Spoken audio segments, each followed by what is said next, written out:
This is the Crystal Chronicles, your Dissidia Final Fantasy Opera Omnia podcast, with Kreese, Mino, and Mark, bringing you all your Devo news and talk. Welcome to Season 4, the LDBT era. Now let's start the show.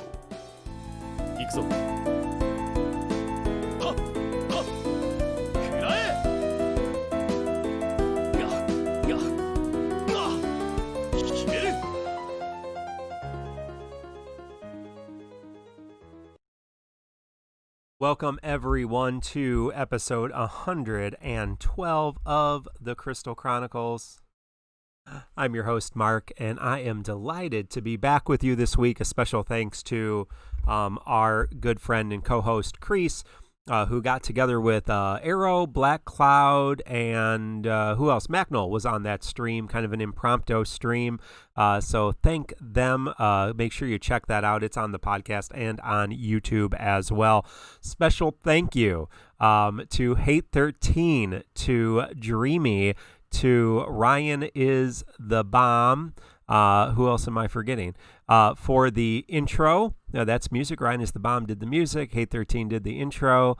Dreamy did the video. And, of course, Jin Lee did our updated background. See if you can notice, because we are now in Season 4. K9 Word, thank you for your gift, for your sub. And thank you for everyone who subbed. Oh, Ryan is the Bomb 203 on YouTube is saying the full version of the new intro song, the version of the Final Fantasy VIII boss battle theme is up on his YouTube. So go check it out. Ryan is the Bomb 203, and we'll link that in the show notes as well.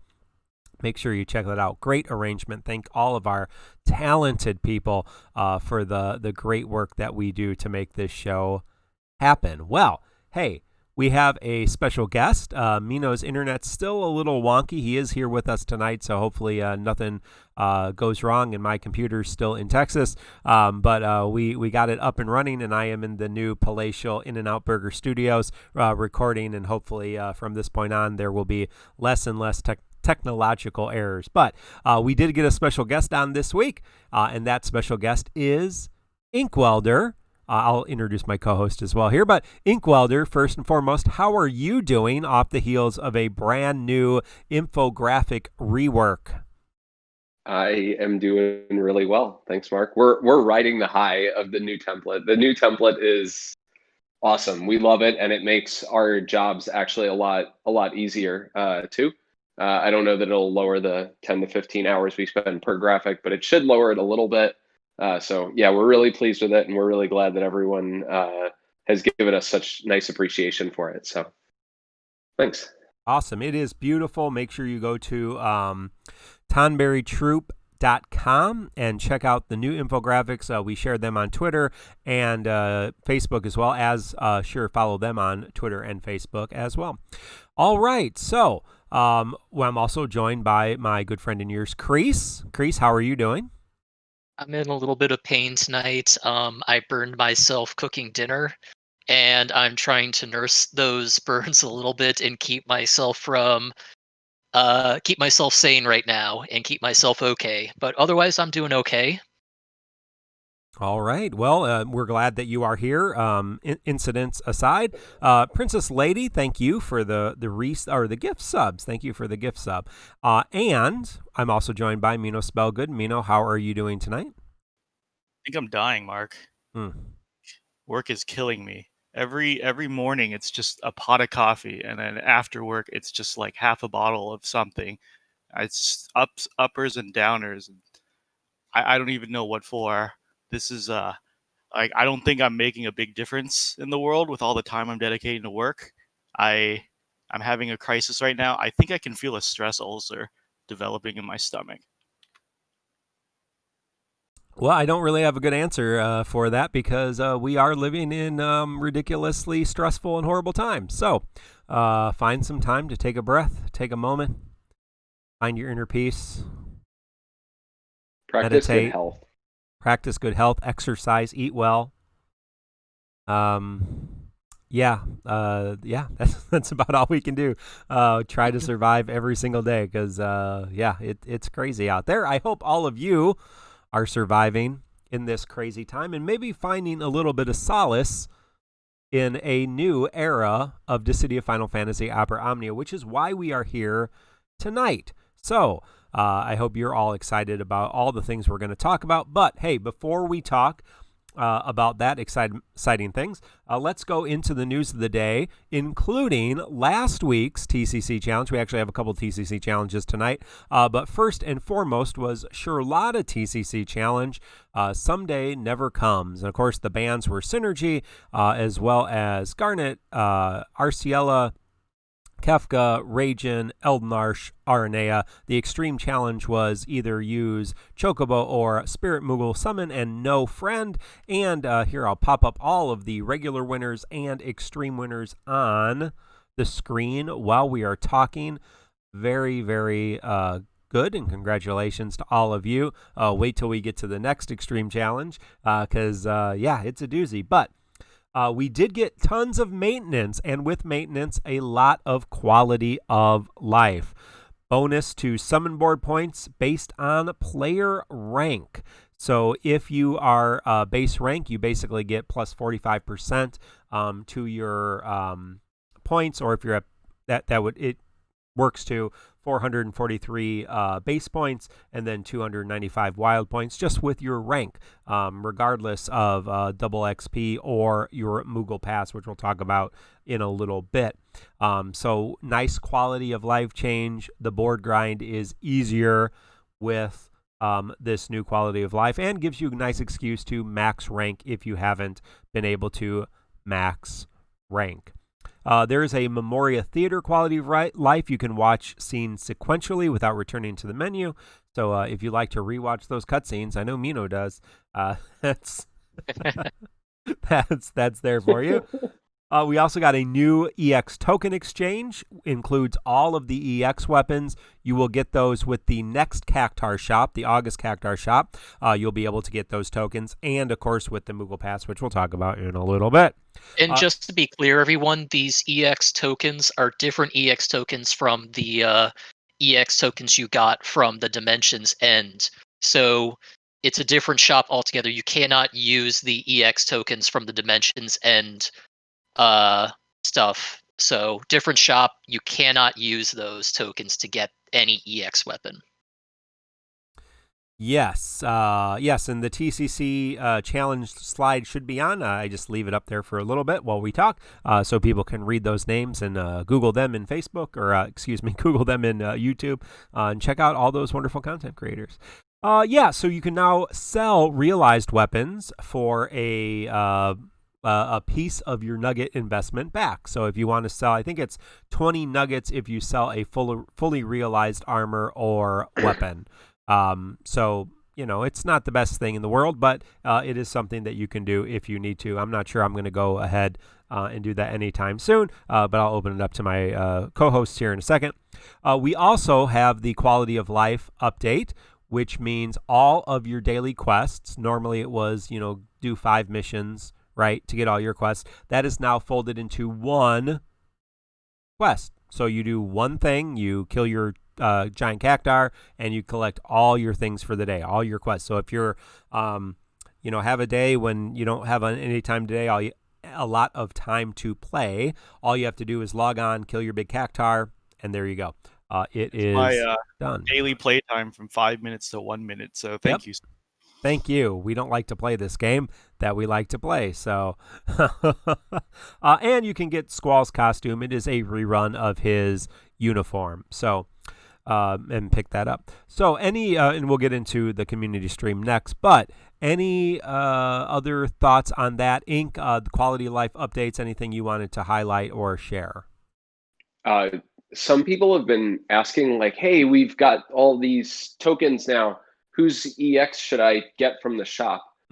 My answer is nobody's. Stop wasting your resources. EXs are super common. I used like 200 tickets on Squall and I got 8 EXs. Please just wait until you pull an LD before you get their EX, and then use your tokens on that EX when that rare case happens. Do not waste it on getting an EX. It is not worth it just to use them as an EX. Yeah, I mean, that's really it's kind of like the weapon tokens of the last era. You pull the EX, but you didn't get the 35. Go spend your weapon tokens on the 35. This is the same idea. You pulled the LD, but you didn't pull the EX of a new character. Or maybe a returning character that you didn't have. And yeah, then you can go and get that EX without, doing anything. Or spend it however the hell you want. Wait, I don't care. But Kreese, any thoughts on the quality of life? I think the quality of life changes are nice, especially the boost to wild points and summon board points is really nice. It's a definite boon to players who want to increase the amount of time it'll take to increase their summon board farming. We'll get to the Moogle Pass soon, but let's just say that if you increase the quality of life change from player rank and your max player rank with the Moogle Pass, plus you do a 2x or 3x book, you get a lot of summon board points very quickly, and that really speeds up the process of completing your summon boards for characters. And it's really, really nice now. It's really fast to get characters done. That's definitely the nicest change. It is so nice. Mino, did you have any quality of life comments? Oh yeah, summon boards are great. I actually look forward to grinding them now when the new synergy came around. So when Squall and his buddies drop, running it through even with like a 15-minute book, you can clear about 2.5 boards for 3 people in synergy or something, and it's just it's fun. It's a great dopamine rush to get that many nodes at once with such minimal investment. I think the last time I was on the show, there were some people that got upset that I said anybody who's grinding Alexander or boards now right before the rank up quality of life change is an idiot. And I just wanted to clarify, I really meant that. And this is about a fourth of the time and effort now. And you're saving way more EXP books. Actually, it's probably even faster than that. So you're welcome. It is a considerable quality of life change, and we are appreciative of that. So we did have a SQEX community stream with Joshua and Glacy, and it was a big one because we had all of the announcements for the new era, including the announcement of the new limited and burst weapons, LD and BT weapons. Now, the Tomberry Troop has done an excellent infographic about this era and all of the changes to it, so go check that out, tomberrytroop.com, or all of their links on social media to find that beautiful infographic. But Inkwelder, did you want to kind of bring us just a brief synopsis that's maybe a little bit less confusing than what we heard on stream about LD and BT weapons, in case there are people who didn't catch the stream and who don't really understand what these weapons are all about? Sure. I mean, really what's happened is just a shift in weapon rarity, right? So LDs are the most important weapon. They sort of replace the previous rarity that belonged to EXs. EXs become more common. There are now much as a result, right? The only EX pluses you have to deal with are there's 7 EX plus left among our current roster, and then any new characters. So you're going to start to get more ingots, which means you should be having most of the characters that you're using should be at EX plus 3/3. LDs are crazy powerful. Because basically they give you buffs that last the entire time. It also counts as a skill, right, to use to recharge your EX. So that's also amazing, especially when you consider that some LDs may give free skill uses. That's great. They have buffs. You keep the buffs up. Like Squall is a great example, right, in terms of, when do I use the LD? Well, yeah, when your buff is about to run out on top of your head, you can go ahead and use it, refresh it, shave AoE. It's great. It's certainly notable for that. There is absolutely nothing for the next 7 to 8 months in the game that requires a BT weapon. So BTs are hyper rare, 0.1% to pull via ticket, 3% to pull on a multi. Basically, if you want a BT, you really should just plan to, if you must have it, just gem the banner. It's 125K to get a BT. It's 75K to get an LD or an EX. They didn't change that. And I mean, BTs are just a huge damage boost. I think the most notable thing about them, and when you can figure out whether a character needs it or not, is when they have a ridiculous buff that is not like Squall's. Squall's is not a ridiculous buff from their LD. Arden is probably the best example. I won't get into it, but he has a crazy powerful buff from his LD, and getting his BT means that you get another use of that LD for free. So the BT lets you use all of your skills inside of a 6-turn window consecutively for free, which is pretty great. And yeah, I think the updates, I'll just say, I think the updates are really nice. You certainly don't require LDs right now either, which is, I think, the best way to introduce weapons. I think with early Chaos, we all struggled because you felt like you absolutely needed EX plus weapons, and you felt the urge to pull, and that isn't happening now. So I think we can be thankful for the devs that they've at least given us a way of clearing most of the content without being forced to grab these new weapons up front.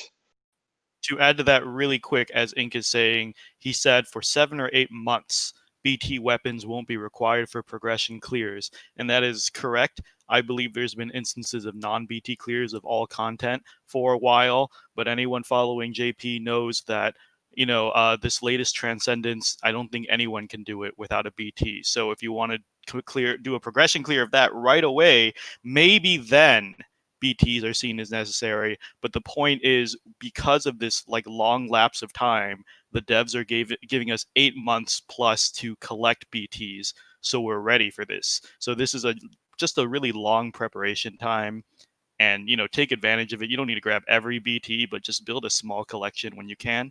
Luck into stuff, pull regularly, etc., and you should be fine. But just to emphasize again, not needed for a long time. This is just a collection period. But they sure are nice. They're so nice. They're so nice. They make it so much easier. Sorry.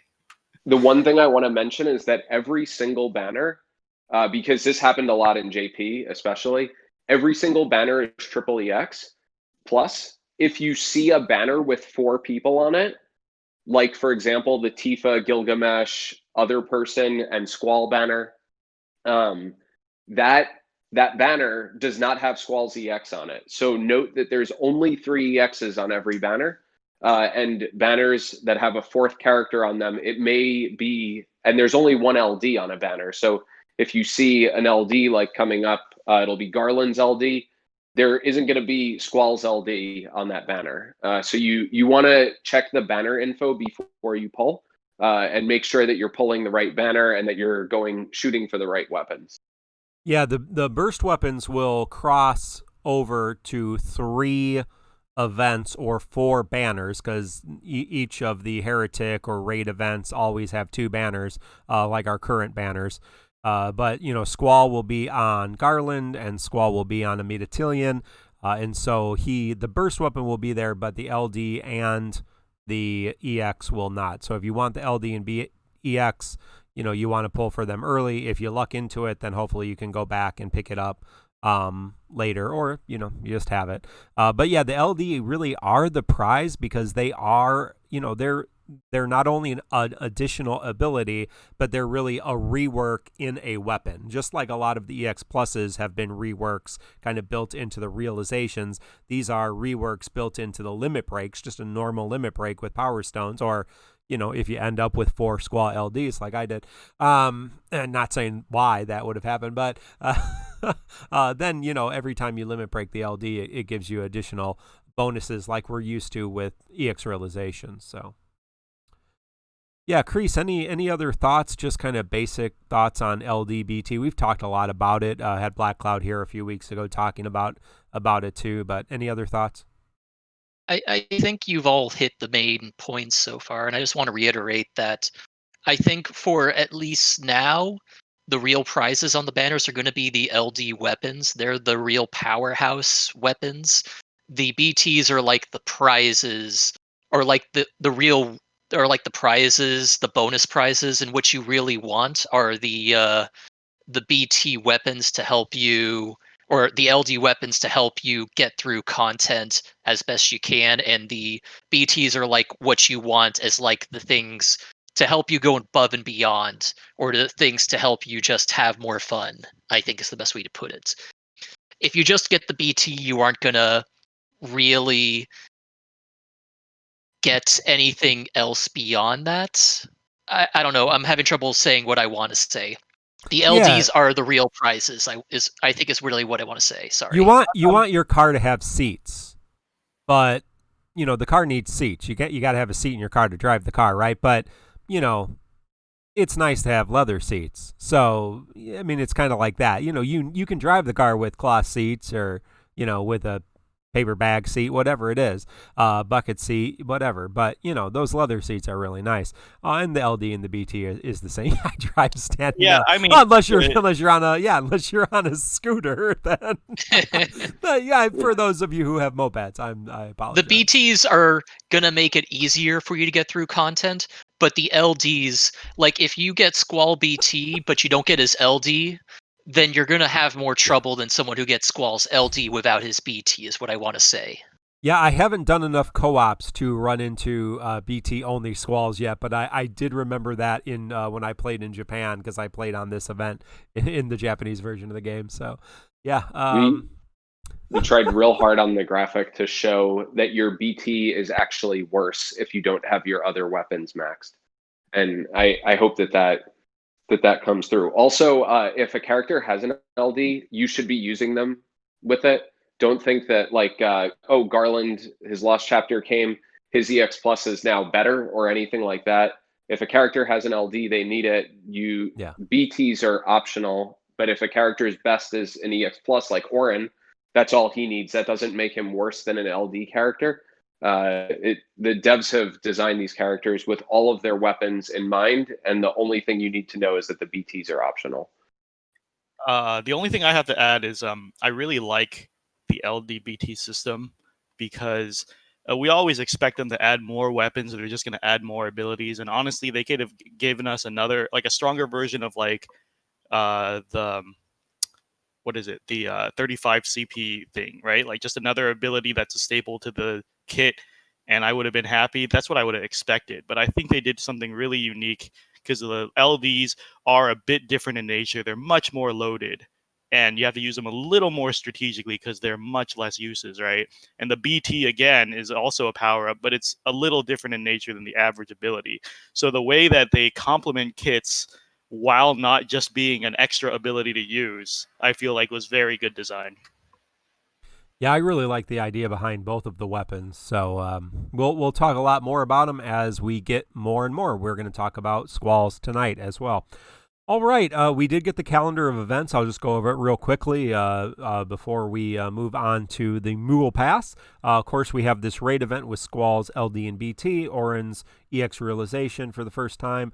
The next event's going to be Garland's LC with his LD, then Amidatelion with an LD and EX, then a campaign event with Shantoto's Burst and LD, then Ultimecia's LC with her LD, and then a new character event, Desch, with his LD.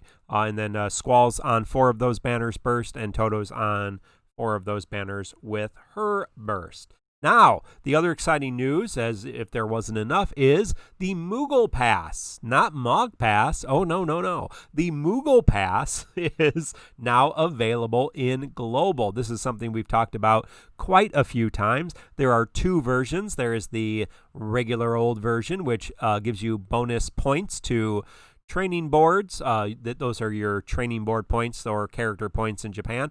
Mino keeps reminding me they are called training boards. So those things that allow you to make your characters better, you basically get double of those, or the option of double for every event. So from 5,000 to 10,000, which is a big quality of life. Quite a bit additional board points when you are doing summon boards, and a couple other things in there too. Yeah. Let me see if that's all. So that's the basic pass. But the Premium Pass gives you your BT tokens and EX tokens, 5 EX tokens and 2 Moogle tokens, which you can to exchange for burst tokens. I don't know if you'd want to exchange them for anything else. You can exchange those for anything else, but the big thing is the burst token. So everyone gets a free Moogle Pass right now. So the free premium Moogle Pass is available. You can claim it whenever you want. I think it's in the upper right hand of your game. There's a little like ticket. So everyone gets a 30-day free trial of that. You can activate it whenever you want. So if you wanted to wait to hold it, if you're a free-to-play player, and just wait till there's some more boards or wait till some events end to get those extra training board points, that would be fine. But once we get to the next month and that's over, here in the United States, I think the regular Moogle Pass is about $4.99 and the premium is going to be about $36.99, the same as costumes. Obviously, in different countries, different places, it's going to be different, but you kind of know what the exchange rate's going to be. So, Inkwalder, you had some things to say about the Moogle Pass? Thank you, Illuminasa. Yeah, I mean, the main thing that I would say is that there are a lot of people that pride themselves on free-to-play. Which is totally fine, and you certainly can do that. If you have $5 of disposable income that you can spend, and a lot of us do, we have Netflix or we have other things, cable TV, that kind of thing. You, with a Mog Pass, Moogle Pass, when summon boards come around every other month, you using the Moogle Pass during that window will save you anywhere from 5 to 8 hours. So when you consider that you spent $5 on that, if you are saying that you're, I'm free to play, I don't want to spend any money, even though you have the money, you are valuing your time at being less valuable than $1 an hour, which I think that every human on the planet is worth more than that. So if you don't have the money, then play at your leisure. Absolutely. Please don't, you don't want to go crazy on that. But the fact that Moogle Passes will speed up your farming by about 5 hours, that's awesome. It's such a nice thing, and it's so low cost. And you don't need it every month, right? Every other month would be fine, and that's like what, $30 a year? Like that's not bad for a game. So that you enjoy. Also, if you don't enjoy the game, don't spend money on it. I got a bunch to add to that. Shit, now I already forgot. So I wanted to address on Ink said fuck. Okay, no, I got this. I'm just gonna keep talking and something will come to me. That's how it usually happens. So the Moogle Pass. Oh, right. First, I want to clarify something because this is asked a lot in the community and I don't understand it. People are saying, I'm planning to buy the $5 Moogle Pass every month, but I am mad that they won't let me do that until I spend the free premium one. Why can't I save the free premium one for later and just buy the normal one now? If you're going to be buying the $5 one every month, what difference does it make? It's the same bonuses. The only difference is the tokens you get. So I really don't know why people are troubled about that. And not wanting to spend the free one right away if they're already going to be planning to buy it.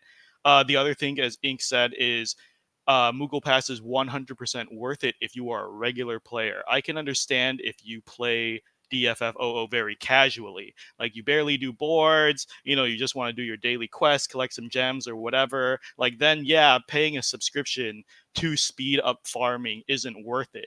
In that case, it is not worth it. But when you're like some of these crazy people in our Discord talking about they spend hundreds of hours a month on this game, which is ridiculous, and you're refusing to pay $5 a month, that I don't know, that raises some red flags. I don't know why you wouldn't do that. Or like if it's keeping you entertained more than your television at some point, I would think that you would kind of want to support the game a little bit at least $5. And the last thing is the premium Moogle Pass in Japan is roughly equivalent to 45 USD. So the fact that they're lowering it, well, they did say tentatively and things can change. But right now, if they stick to 36.99 USD, that is a steal. I'm still not going to get it, but that is a very good deal for people like Mark who are going to get it regardless. That's close to saving $100 a year, Mark, on this game. Hey, I love savings. That's great. I didn't even think about it like that. It is unfortunate that it's 41 euros in at least in Europe. So while we have a good deal, they got screwed. But Macnell reports that in Brazil they actually accounted for the conversion rate very well. So certain places, well, I mean, maybe not everywhere in the world is getting a good deal. There's always that inflation, but it's nice to hear that like poor places like Brazil, where their currency compared to USD is weaker, right? That they're still getting a very good deal. So that's you have seen our second quarter report here for the economy, Mino, right? That clarified by saying weaker currency. People know what I mean. We know you're racist. It's okay. All right. If we have to also mention that if you did activate your Moogle Pass, make sure to go back to Sherlotta's Lost Chapter and Trey's event to go claim your 5,000 extra character board points, which those will be going away in 2 days. Sherlotta will be gone, so you need to get on that before you lose it if you've activated that pass. I activated mine the morning of the update and got my Trey and Lotta training board points immediately. It felt great. Felt wonderful. Now I think I'm still sitting on 15,000 training board points now after Auron and Squall and Kistis. So very nice. Oh, did we touch on are you guys getting the passes? I think I said before that I was going to get the premium pass. Then I thought about it, and I really thought the extra $32+ a month for EX and BT tokens. I'm already pretty good at saving resources. I don't think I'd ever need the extra ones. Like I never needed extra ingots or anything. So I am gonna pass. But it is a good deal, and I think Mark, you said you were gonna. Yep, I'm gonna do it. It's in my calendar every 30 days.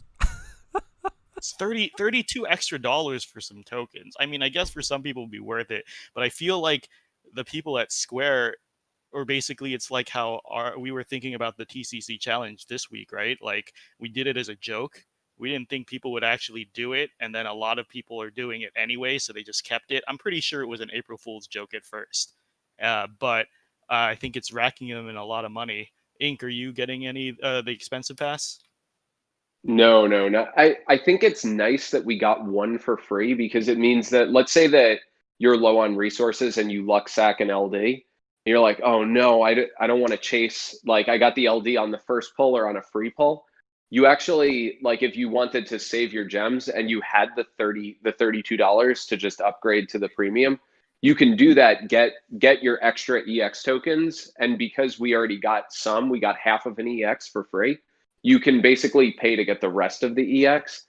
Yeah. I don't know that I'll ever need to do that. I'm planning to just get the $5 one for Odin. And then I don't think I'll need the one after that, the month after. And then for Bahamut, I'll get it. So really? It really depends on character board points. For me. Yeah. I didn't know you were doing the gaps. I was just going to get the $5 one consistently for the training points. But also, I mean, I'm not surprised they gave the premium one for free. I mean, the best drug dealers always let you sample the finest merchandise before charging you more. I mean, you guys laugh, but what subscription doesn't give you a month for free? Yeah. What subscription doesn't give you a month for free and then start charging you? Like that's how drug dealers do it. It's basic, first hits free. Basic business. And business. Business, not drug dealing. That's pocket at Pocket Jokers. Thank you for the bits.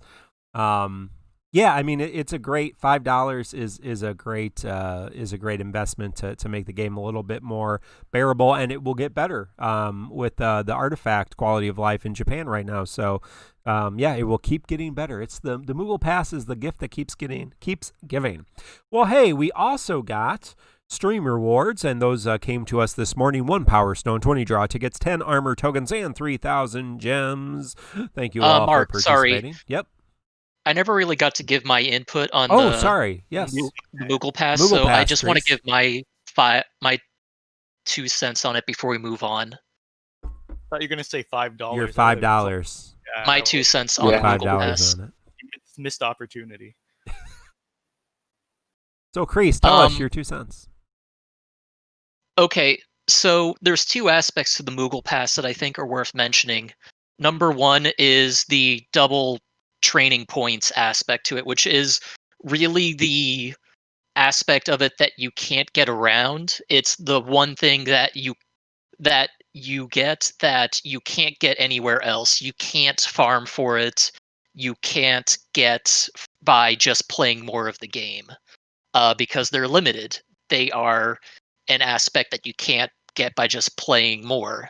And I think that's the gotcha aspect of it. Like not the gotcha as in the randomness aspect, the gotcha as in the way they make you want to spend money on the game aspect. And then there's the time saver aspect of it. The fact that you get double summon board points and double wild points on it. I was gonna say before you jump into the time saving point, I was gonna say don't forget that also in JP when they release LD boards. Right now it's 5K training points to max a character's boards, and the future is going to be 8K. So they actually do pump up the points as a further incentive to get more limited points. Yeah.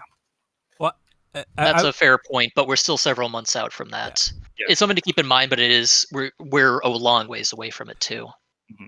Well, I want to be clear just in case, because I didn't really mention it specifically. The two free, what they're called, Moogle tokens, the two free Moogle tokens you get with your premium pass can be used in the Moogle token shop, which can buy you 2 tokens, which you get every month if you buy the premium pass, can buy you either a armor book or a weapon book, or give you 10 burst tokens. So it takes 50 burst tokens to get a burst weapon. You get 1 burst token for every challenge event. So if you're stressing on challenge events, there's 10 challenge events by buying 1 premium Moogle Pass. So it's a bigger deal than just a few tokens here and there. So it's a significant number. It's a free burst every 5 months, which seems like not a lot, but it adds up. Yeah. But I mean, it's the main point for the basic pass that I want to make is that if you do not want to spend money on the Moogle Pass, then what you are sacrificing is the ability to spend training points on characters more frivolously than someone who does buy the Moogle Pass. You have to choose more carefully who you spend your training points on. Yeah. You have to be more careful. Someone who does get the Moogle Pass does not have to be careful. They basically have much more free access to the high crystals of this to this era. Basically, they can spend them more liberally. They have much more freedom of access to characters that are fully built. Is the best way to put it. So keep that in mind. Number 1. Number 2 is that you have the time-saving aspect of it. I'm not going to go into it.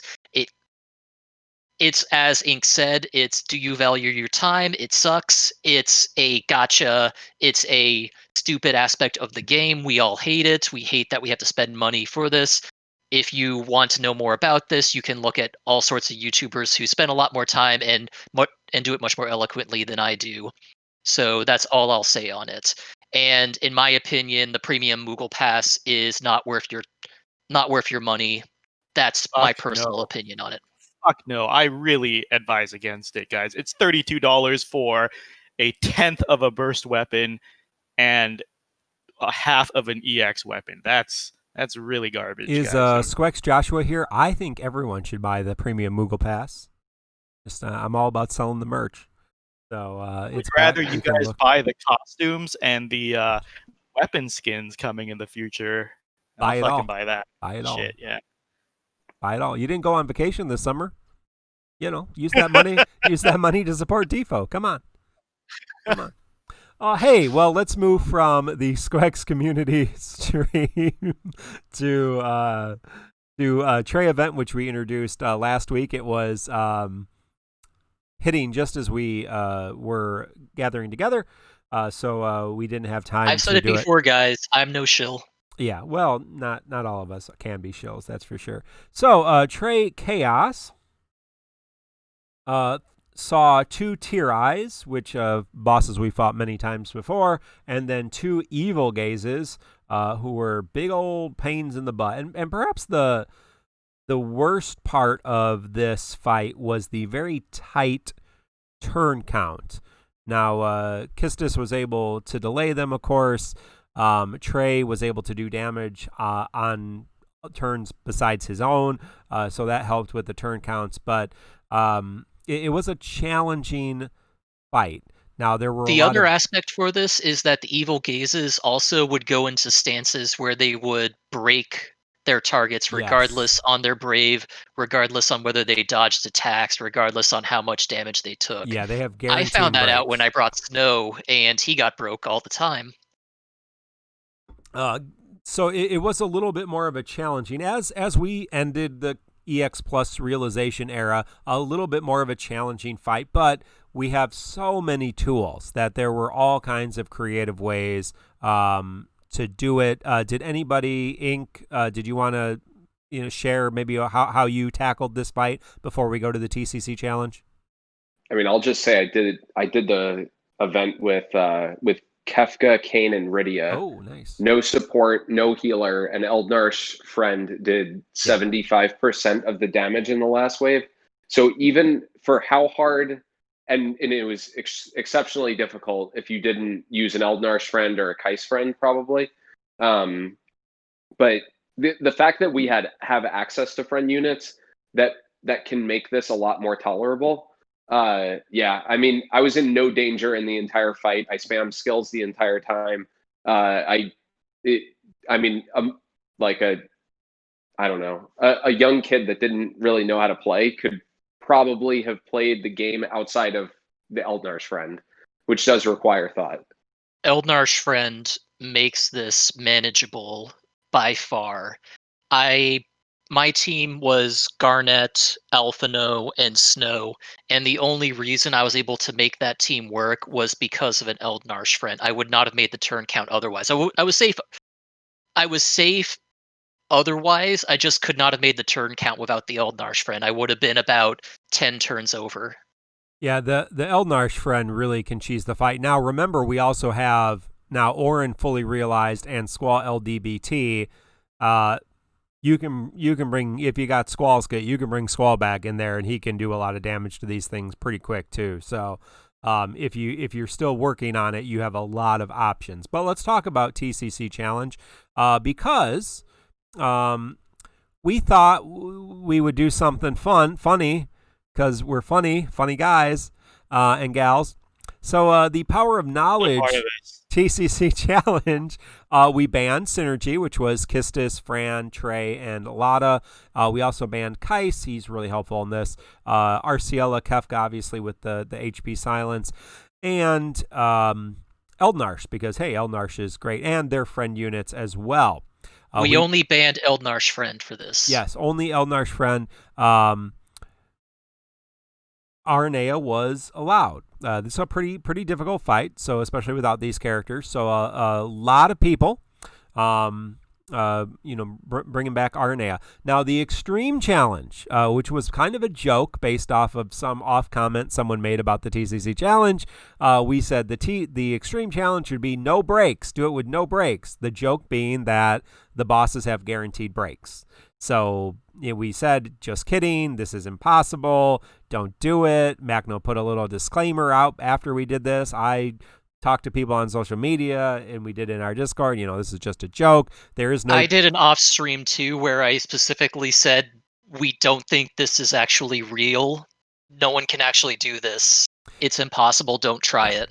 So we'll come back to that in a second. So here's the TCC Challenge winners for the Trey event. As you can see, there's a number of them, but not a huge number because it was a challenging fight. A lot of RNAs. Now, funny story. One of our community members, Destroth, he tried it. Got real close. I believe it was it's Aranea, VIII, and Zaz, yes. So he got real close, and I think like turn 72. Destrau's here with us. Turn 72, he got broken. So it was just so close. He almost did it, but tried for a long time and couldn't do it. Even after we said don't do it, it's impossible. And then here comes along Ricky. How do you say Ricky's username? Woo. Ricky S. Woo. No, Ricky Shu.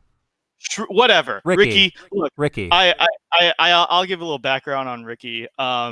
He stumbled into our TCC community by randomly finding one of my off streams when I was testing TCC challenges for, I think, AlphaNo or something. And he was like, "What is this?" And I said, "TCC challenge, this is this and this." And he's like, "Oh, yeah, I thought this event was pretty, pretty easy. So I'll try some of these TCC challenges." I gave him the Discord and everything. And since then, he's been like knocking them out of the fucking park. Like, he does it several times. He never recorded a video. He'll just show his screenshots in the Discord, and he'll do it like 4 or 5 different teams just for shits and giggles every event. And he'll talk about how easy the extreme challenge is. And well, first of all, I just want to say you're welcome, DFFOO community, for me bringing you this superstar. But also, like, it's I'm pretty sure I told Macnol and Crease this when they said, "LOL, here's an impossible challenge. This is going to be funny." And I'm pretty fucking sure I told you guys somebody's going to do this. Like, you guys haven't been gamers long, because people are being like Dark Souls 2 blindfolded with a DDR pad or something, or like one-handed Sekiro and stuff, or like literally sound only speedruns. Like and MMOs, people constantly kill bosses that shouldn't be killed, like Ghost of Tsushima's opening boss, stuff like that. People do this shit all the fucking time, and I was like, somebody's gonna clear this, and they said no, it is literally impossible. So anyways, this morning, sorry, Ricky isn't on the list, because this morning he said, when Mark released the list, Ricky's like, "How come nobody submitted an extreme run?" And then so we're like, nobody could do it. And he was like, "I did it. It took me like 3 to 4 said it hours." was impossible. Yeah, he's like, "I did it." Disclaimer after we released it saying we actually believe this to be impossible. Yeah. So he said, "I did it. It only took about 3 to 4 hours of retries. That's less time than most people spend on a regular TCC challenge." Anyways, he's like, "Should I record a video? Should I just get it on the board?" And then people were like, "Yeah, sure." And he redid his run in under an hour. And so we're going to link the run everywhere. Yeah, we did already. It's already already shared everywhere. Ricky, Arrow shared it. Arrow just shared it in chat. It's on our Twitter. It's on our Facebook. It's on our Discord. It's everywhere. Yep. Like, this is Ricky's first video ever. He said, he's like, "This is the first time I'm submitting to a call to arm ever," because it's always been beneath him, to be honest. And it's just like, I just want everyone to be able to watch this video, because if you ever are feeling good about yourself, know that you had all the tools, but this guy did it and nobody else did. So if you ever need to feel worse about yourself, this video is on demand. We should put it on our website. It's going to be linked in our video comments. And this is just a good wake-up call and a reality check. If you think you're good, you did not do this TCC Extreme Challenge. This guy stands alone on top of the mountain. Yeah, and I was and I was hoping, honestly, that Ricky would never come to light, because again, he's been doing TCC challenges for like 4 or 5 months and stomping them with the most ridiculous comps, but he was always too lazy to make a video.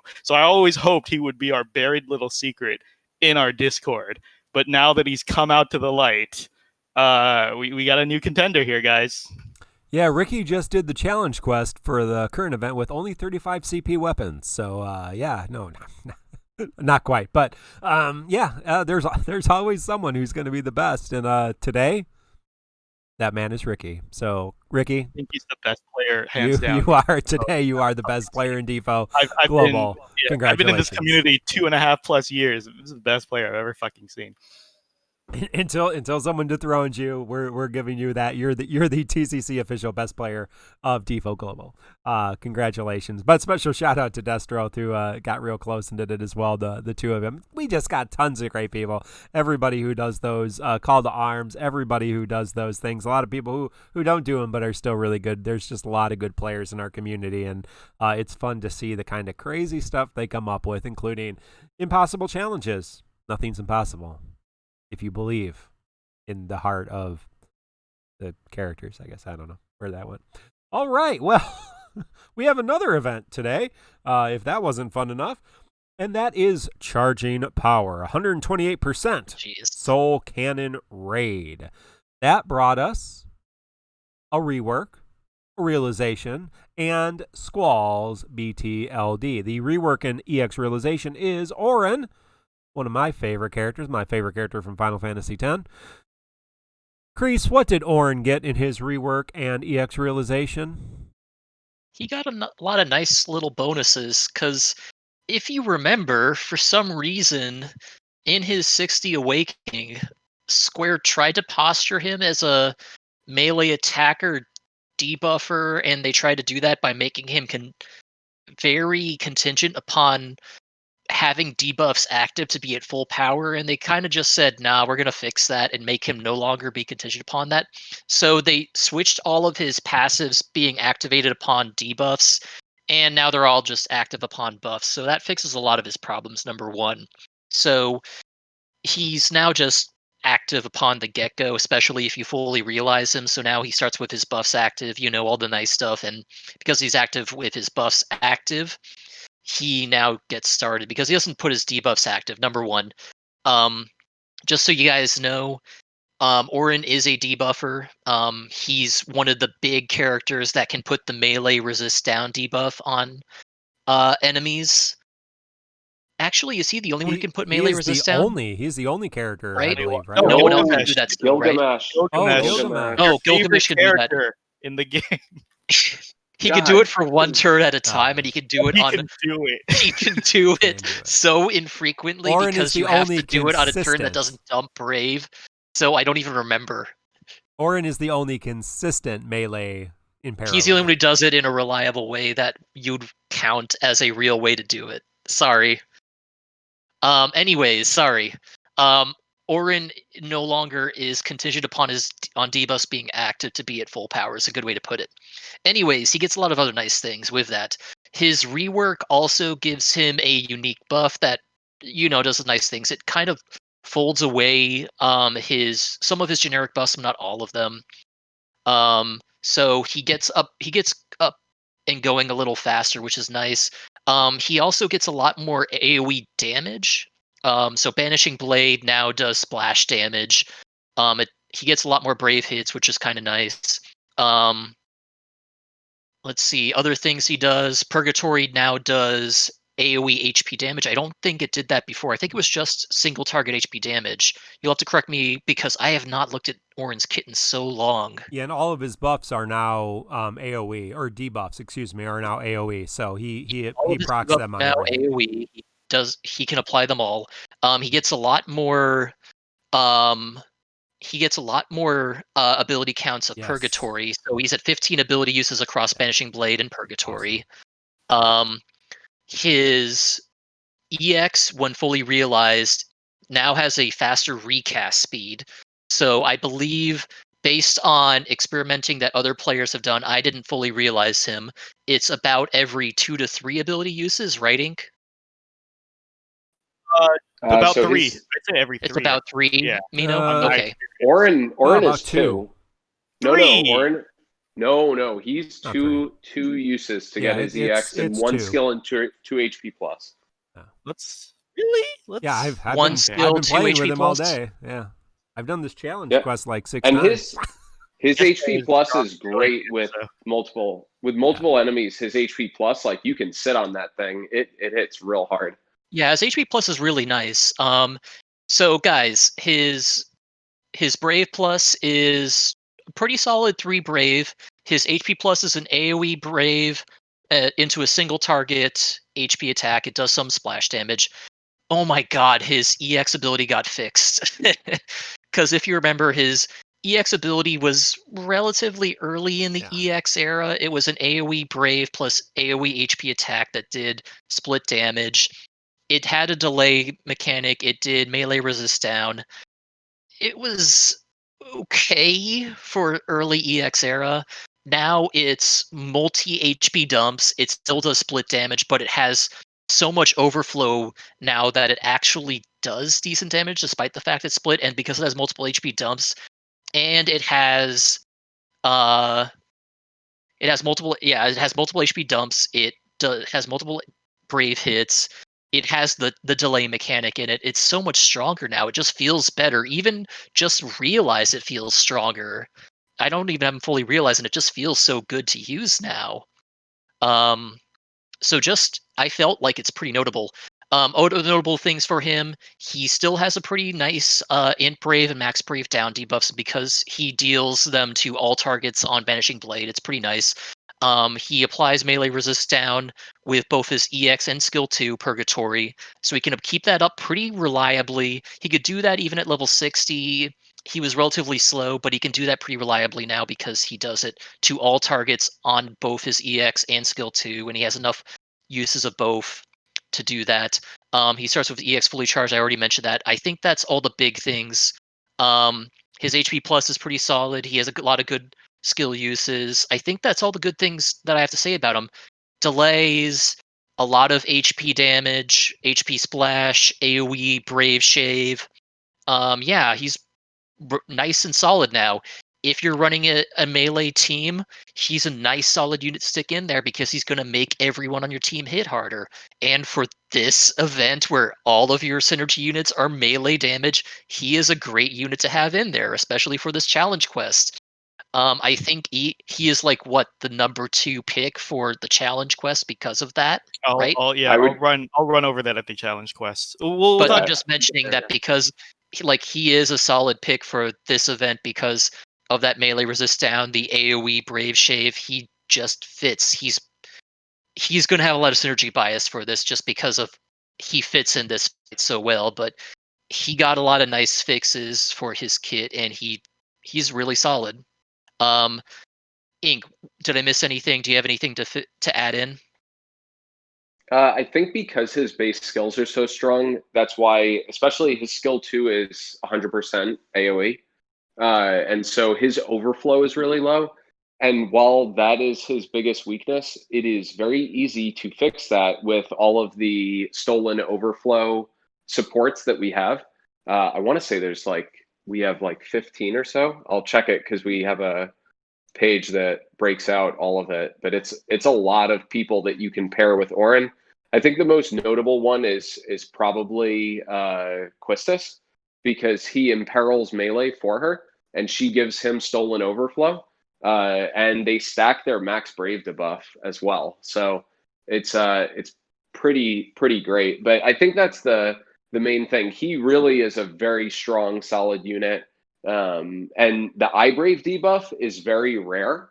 Not a lot of characters have it. Lena has it, but she's got a really potent one. But outside of Lena, you're looking at Sherlotta, and they can stack. And that's really it's those 3 that are the ones that you would actually bring to Chaos. So yeah, using Auron with Sherlotta as well. I mean, you can basically lower their iBrave by 80%. Which is great.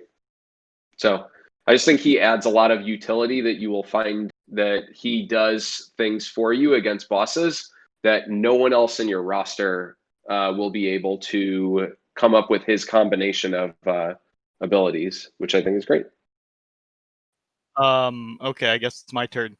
I'll keep it briefer, and I just want to redo how we talk about characters moving forward because of challenge quests and everything. And I think we're going to talk about that a little bit later. But basically, whether you invest in a character now really depends on what kind of player you are. Because if you're going for meta-only clears, you are doing synergy every event. So really, the only helpful way to tackle this moving forward is to tell you how characters work. So if you use them, you know how they work. And we get that a lot, right? There's so many requests for CCs to talk about how to play a character. rather than how good they are. Like people will pull a character saying, "Oh yeah, this is supposed to be amazing. Now how do I do it?" Like Aphmau. But basically, with Auron, since we have Kreese and Ink here doing a great job covering the basics, I will just say that I am happy for Auron fans, which I am not one of, but he feels like Auron now. Auron's primary role in FF10 was to neuter enemy offense. The very first things he starts with, Power Break is one of the first abilities he starts with, and other crap. He gets all the breaks, whatever. He's half knight.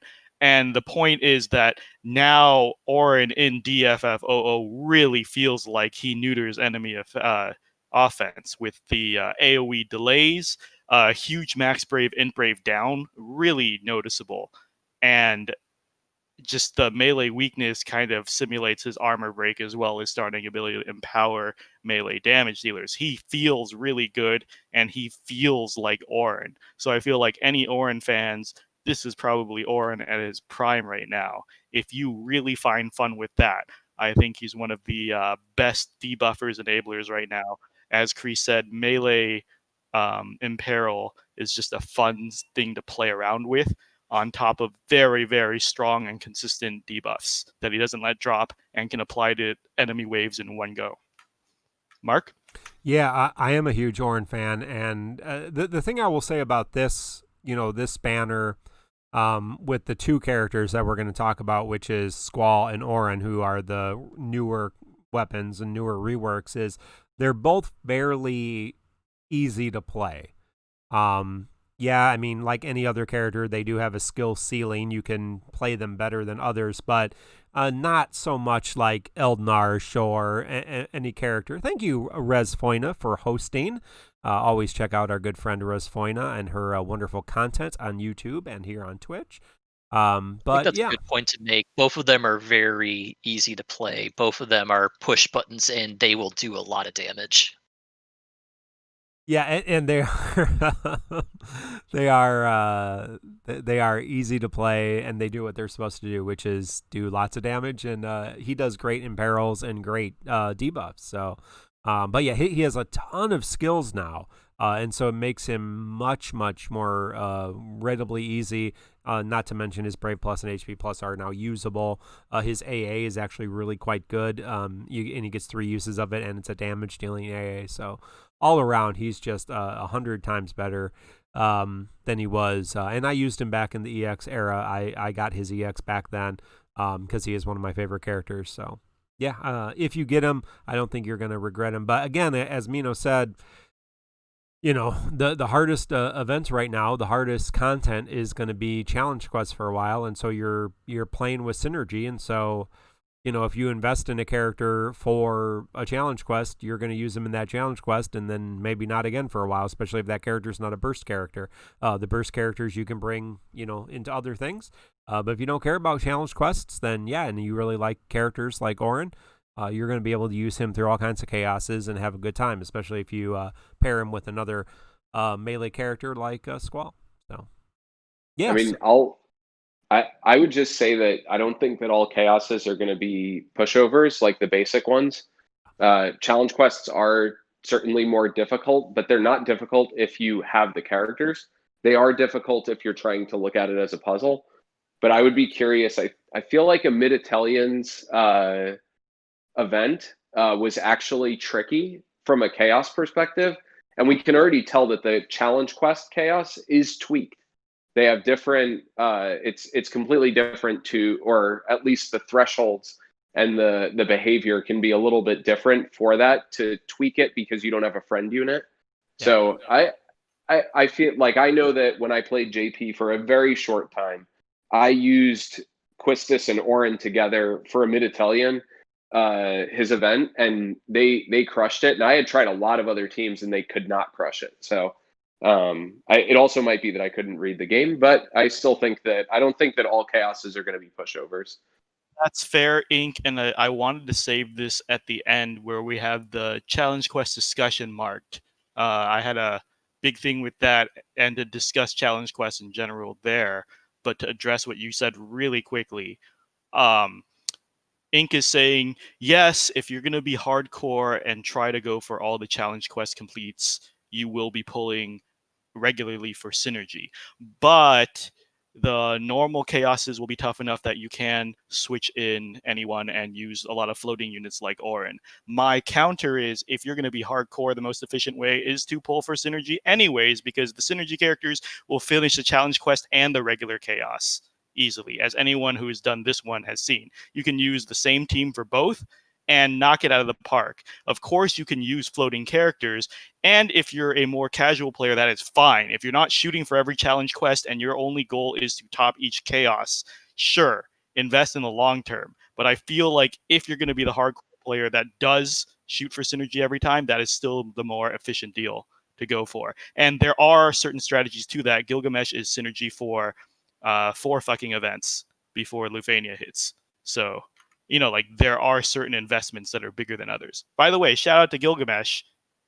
That's a challenge quest character for 4 events in 4 months. Heads up. But anything else before we move on to Squall? No, Auron's great. So let's talk about the character that everyone wants to talk about, and that is Squall from Final Fantasy VIII. He gets he gets 2 new weapons, a limited weapon and a burst weapon. Priest, you want to walk us through Squall's new gear?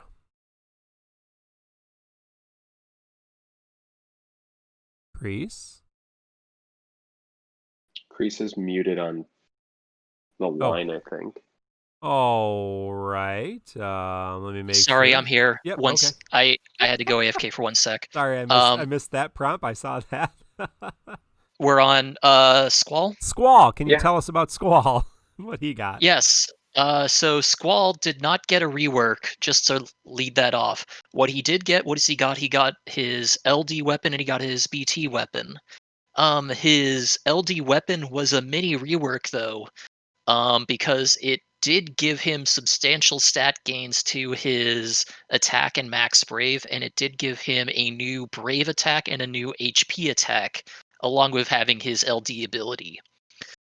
So his brave attack is now single target brave hits followed by AoE brave hits. His HP attack is now single target brave hits followed by an HP attack with 50% HP splash on it.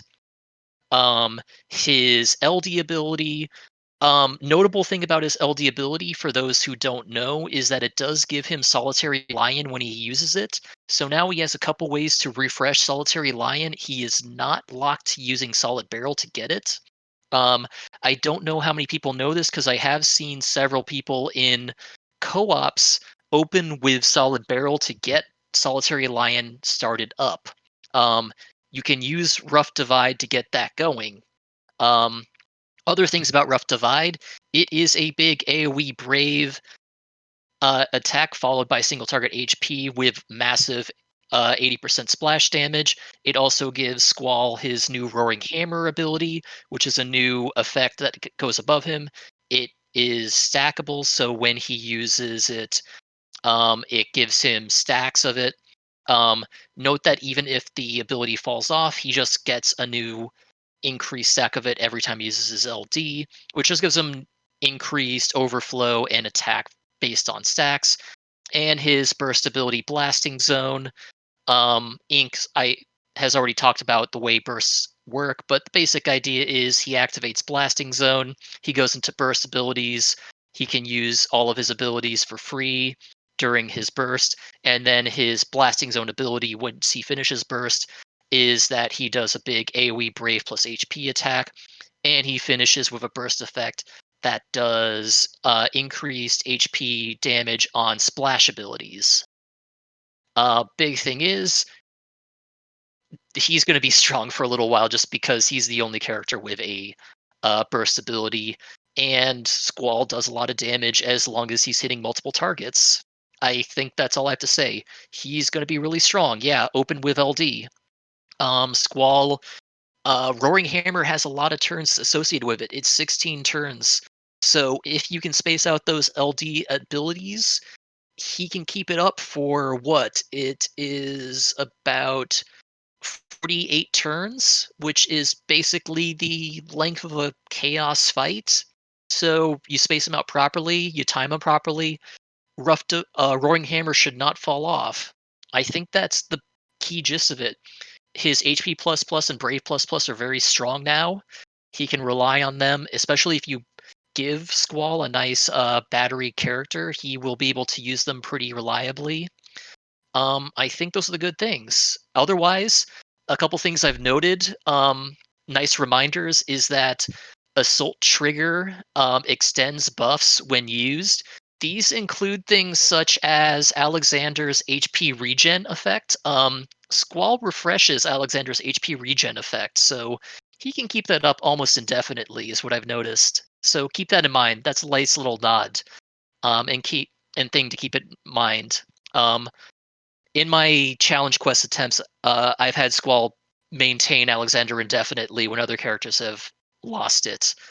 Ink, anything I've missed on Squall?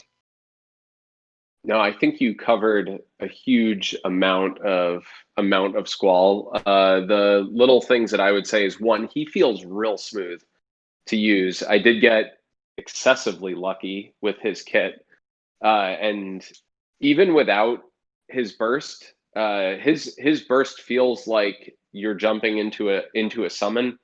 And I'll typically start with his HP just because he doesn't have any Brave regen. So if he got batteried by an ally, you usually want to start with HP and then go into his LD, average, I'd say. But for the other 98% of people that don't have the burst because it's so rare, he just feels very smooth to play. The LD gives him those 3 extra skill uses are pretty significant. Just in terms of they recharge his EX, and his EX hits single targets really, really hard, which I actually really like that you have a lot of options when you're playing with Squall, even though he's a very straightforward damage dealer.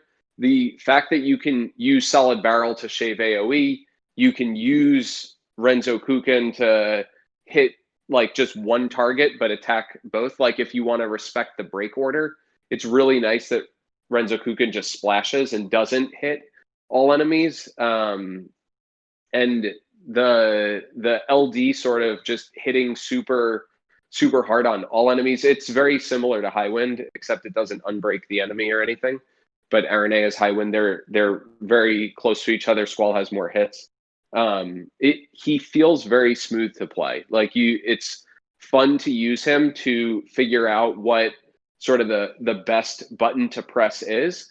But on the other, also pressing any button isn't bad. You don't get punished for mistakes. And that buff extension, oh man, with Selfie, that buff extension is beautiful. But I will not spend 15 minutes raving about Selfie this podcast. You can listen 20 episodes back.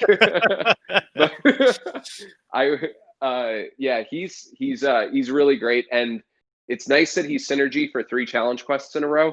But then also he's back synergy on Ultimecia's chaos. Yep. And that is absolutely going to be the hardest, most difficult chaos. Forget quest. I don't care about the challenge quest. Ultimecia's original chaos was awful. So having Squall and his LD for later will be really, really nice also, which is great. But yeah, he's very flexible. Like he doesn't really, you give him a battery, and I think that's really all he needs. He takes care of himself. You can overwrite his buffs because his generic buffs stink. They're fine for him, but Roaring Hammer takes care of what he needs in terms of attack and overflow. So he's really flexible in terms of who you pair with him, which is great. Mino, what do you got?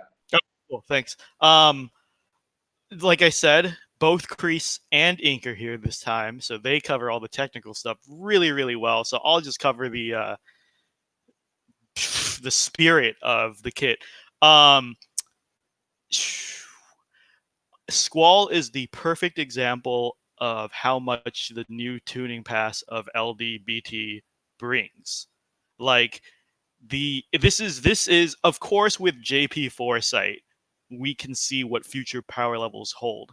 But the LD and BT are such a huge jump from what we're used to already, right? Like, think about it. Squall's LD gives him a much needed more attack and overflow that lasts a very, very long time, and a 100% AoE Brave plus HP attack that just complements his kit very well. That alone already elevates him above every other character in the roster.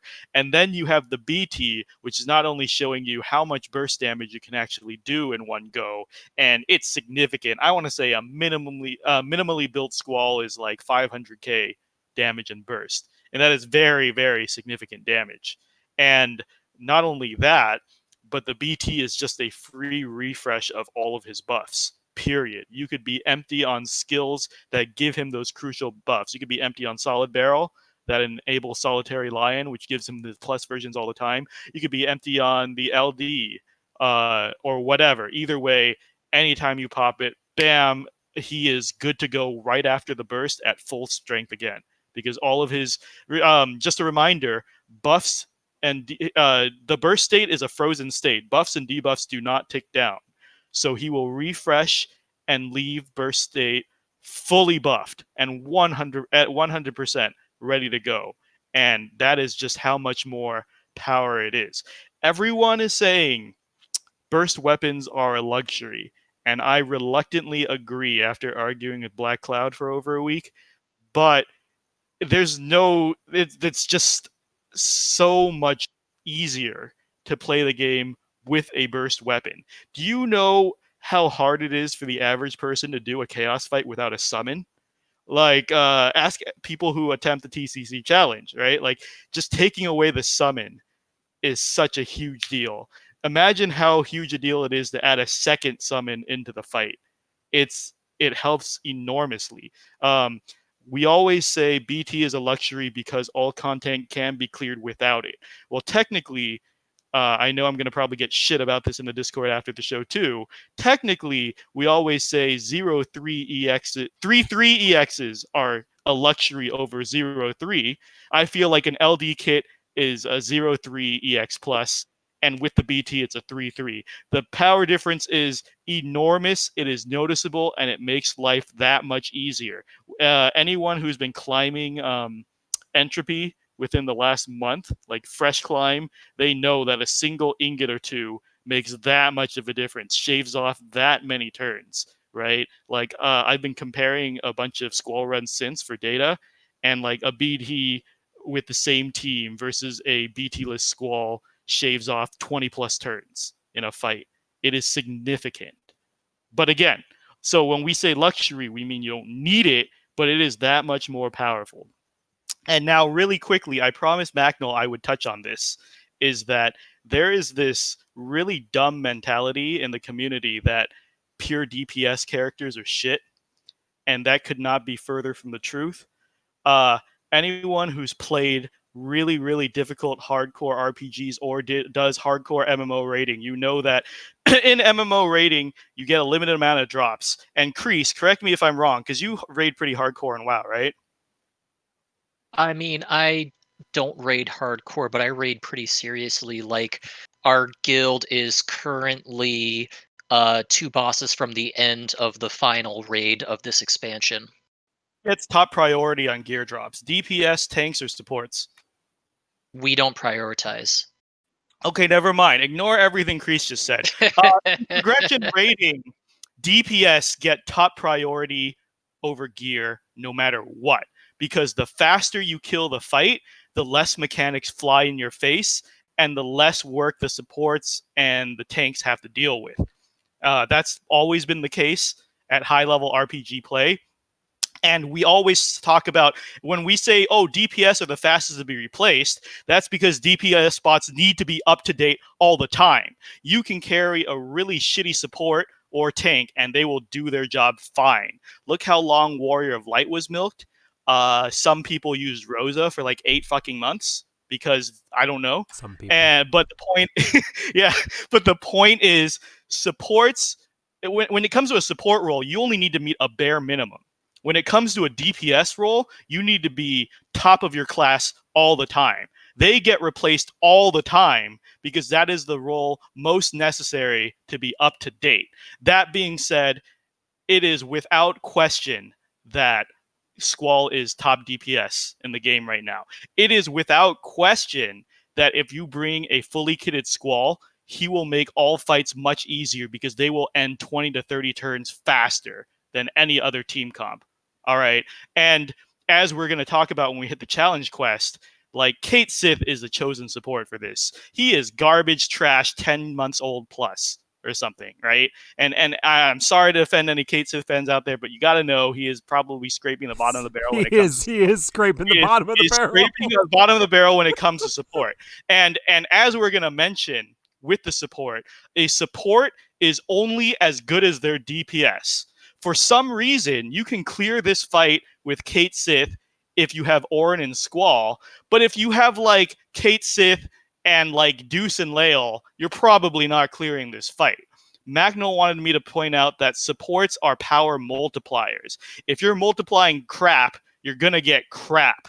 You need to back support up with current DPS all the time. That's why I do not understand the hate for Squall. Very misplaced. But not only that, his burst effect of multiplying splash damage is so useful because there are so many characters in the game that rely on splash damage. People want to talk about Raijin is Lufania viable because I've seen him run in a Lufania fight where he only got 3 turns and he was carried by 2 super synergy. Yeah, okay, if you're going to call Raijin super synergy on that, have you guys seen the many more Squall videos that are carrying Gladio and Rude? Are really up-to-date units that are doing huge splash damage. Gladio doing splash damage on every counter and being amplified by Squall. Like, this is way more useful, this BT, than any of the other, like, trash you guys are talking about carrying into Lufania. Like, this is real power, and I feel like anyone who is underselling Squall as being garbage pure DPS who's going to be replaced instantly or 0 utility, it's sour grapes. They're probably talking themselves out of pulling for it, or they didn't get it, and they're just saying, well, I'm not missing much. You know, it's the worst BT anyways, guys. Like, I didn't want it anyways. I'm saving my gems for fucking Noctis or some shit like that. My point is, DPS is not to be underestimated. Squall is not to be underestimated. He is not a useless tool. There are far more useless tools in your roster. Mark, do you have any thoughts on that? Yeah, I got a lot of thoughts. First of all, I want to shout out to Chris5258, our friend and fellow streamer. He thank you for the raid, and make sure you check out Chris5258 on Twitch, and always has good streams. Yeah, a couple things. Oh yeah, that's sorry, Mark. Yeah. In chat, they're mentioning. I wanted to mention. I also said I would touch on this, where we always talk about how GL and JP are marketing to each other. Their LCs always come when our events drop. Luckily, they got delayed a month because of coronavirus. That's why they're only getting L'd LC now. But if they were on schedule, they would have gotten L'd LC right before we got L'd event, right? Like, that's how this lined up. Thank God they got pushed off. But the point is, Squall rework and LD boards right before GL gets Squall.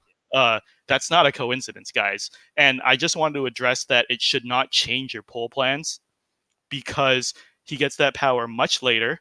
If you want it later, pull later. That's probably a far better banner than now. And if you weren't gonna use Squall in the next month anyways, pulling him now to save for later, I think, is a stupid move. So don't fall for bullshit gimmicky marketing. All right. No, it's Squall. Yeah. It's the good news is you pull him now and enjoy him now for this month, and then keep him, for a while, and then he'll come back here in a few more months, and he's going to be even better. So good. It's good for Squall. Hey, so Strafe reminded us that if he loses the Roaring Hammer buff, the stacks don't reset. So it's not the end of the world if it falls off, because the next time you do it, you'll get your next amount of stacks. Yeah, I think I tried to mention that, but I might have missed it.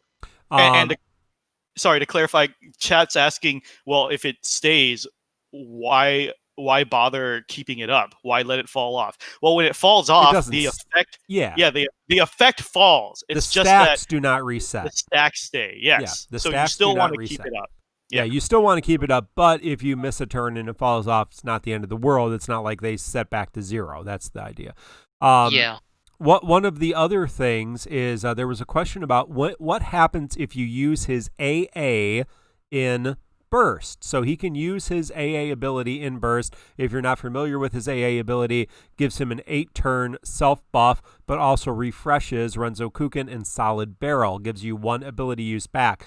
If you use it in burst, it will refresh Solid Barrel and Renzo Kuken in the burst. It will not give you, to my knowledge, I tested this out a little bit, it will not give you back an ability once you get out of burst. So if you go into burst, for example, use Solid Barrel, or let's say use HP Plus, Solid Barrel, Renzo Kuken, AA, it will then refresh Renzo Kuken and Solid Barrel, and you could use another one.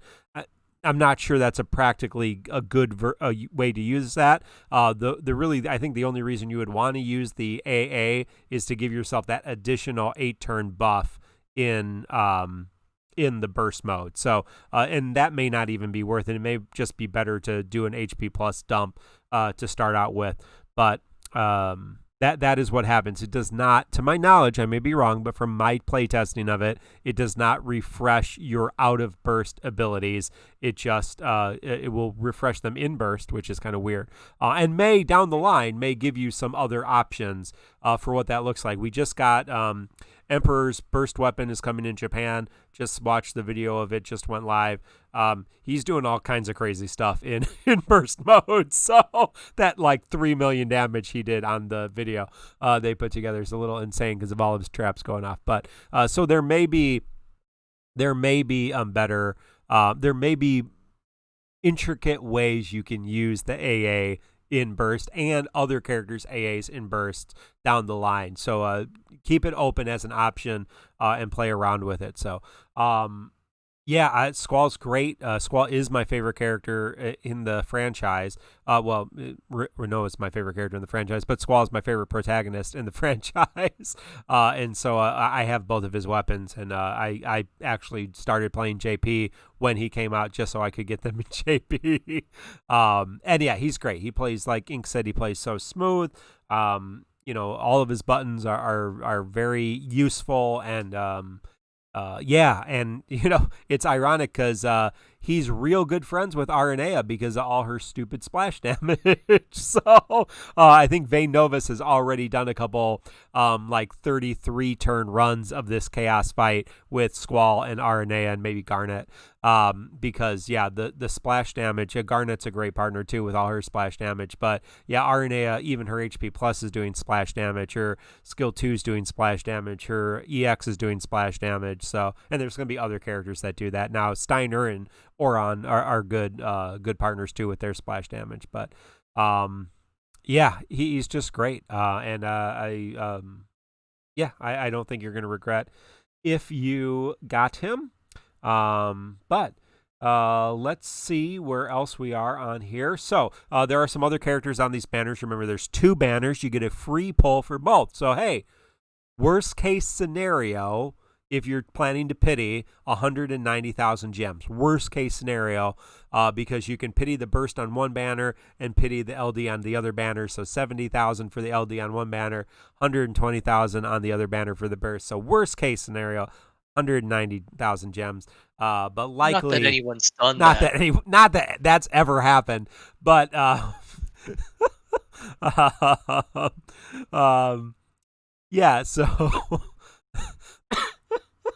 but yes, because of the free polls, it's minus 10,000. So you're that's right. Everyone keeps asking this. I'm pretty sure Ink answered it. What is the proper skill order in burst? I agree with Ink so far, Mark. You can tell us if you disagree, but you go in with some brave. So I always HP plus first because that's the weakest attack. So it gets some buffering with the brave. Then the rest is buff upkeep. Refresh anything that needs refreshing, LD, whatever. I will save solid barrel to see if there's multiple breaks. Like, for example, like this current fight, right? Like sometimes during the burst, the ads will unbreak, and I will save solid barrel to wait for that.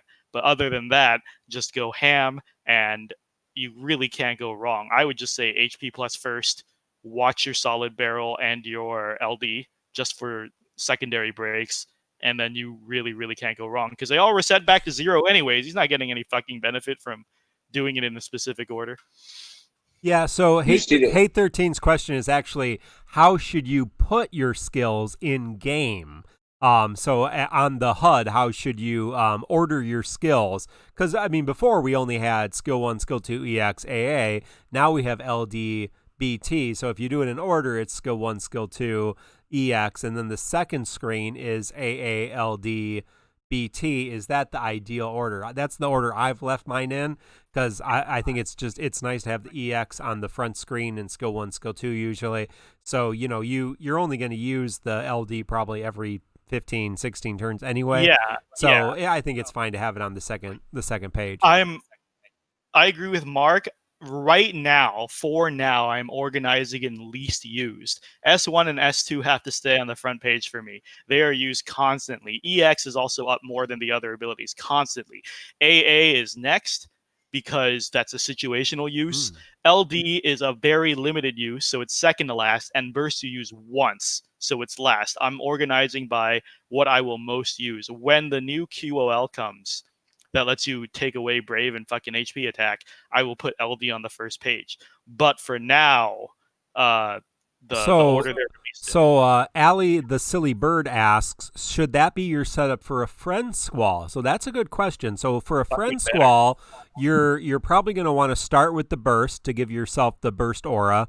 Then basically 3 LDs and an EX, right? That's pretty much your friend squall. The burst, because if you're not familiar, if you bring a character with burst, they don't get 6 additional turns. That would be ridiculously broken. They just basically use their burst attack, and they get their burst aura. So he gets his Great Splash aura, so that's a great thing. If you watch Vayne Novus's run of this chaos with Squall and Arnea, he brings in a Squall friend first turn, summons, gets that aura, and then is doing crazy splash damage, right, with Arnea and Garnet.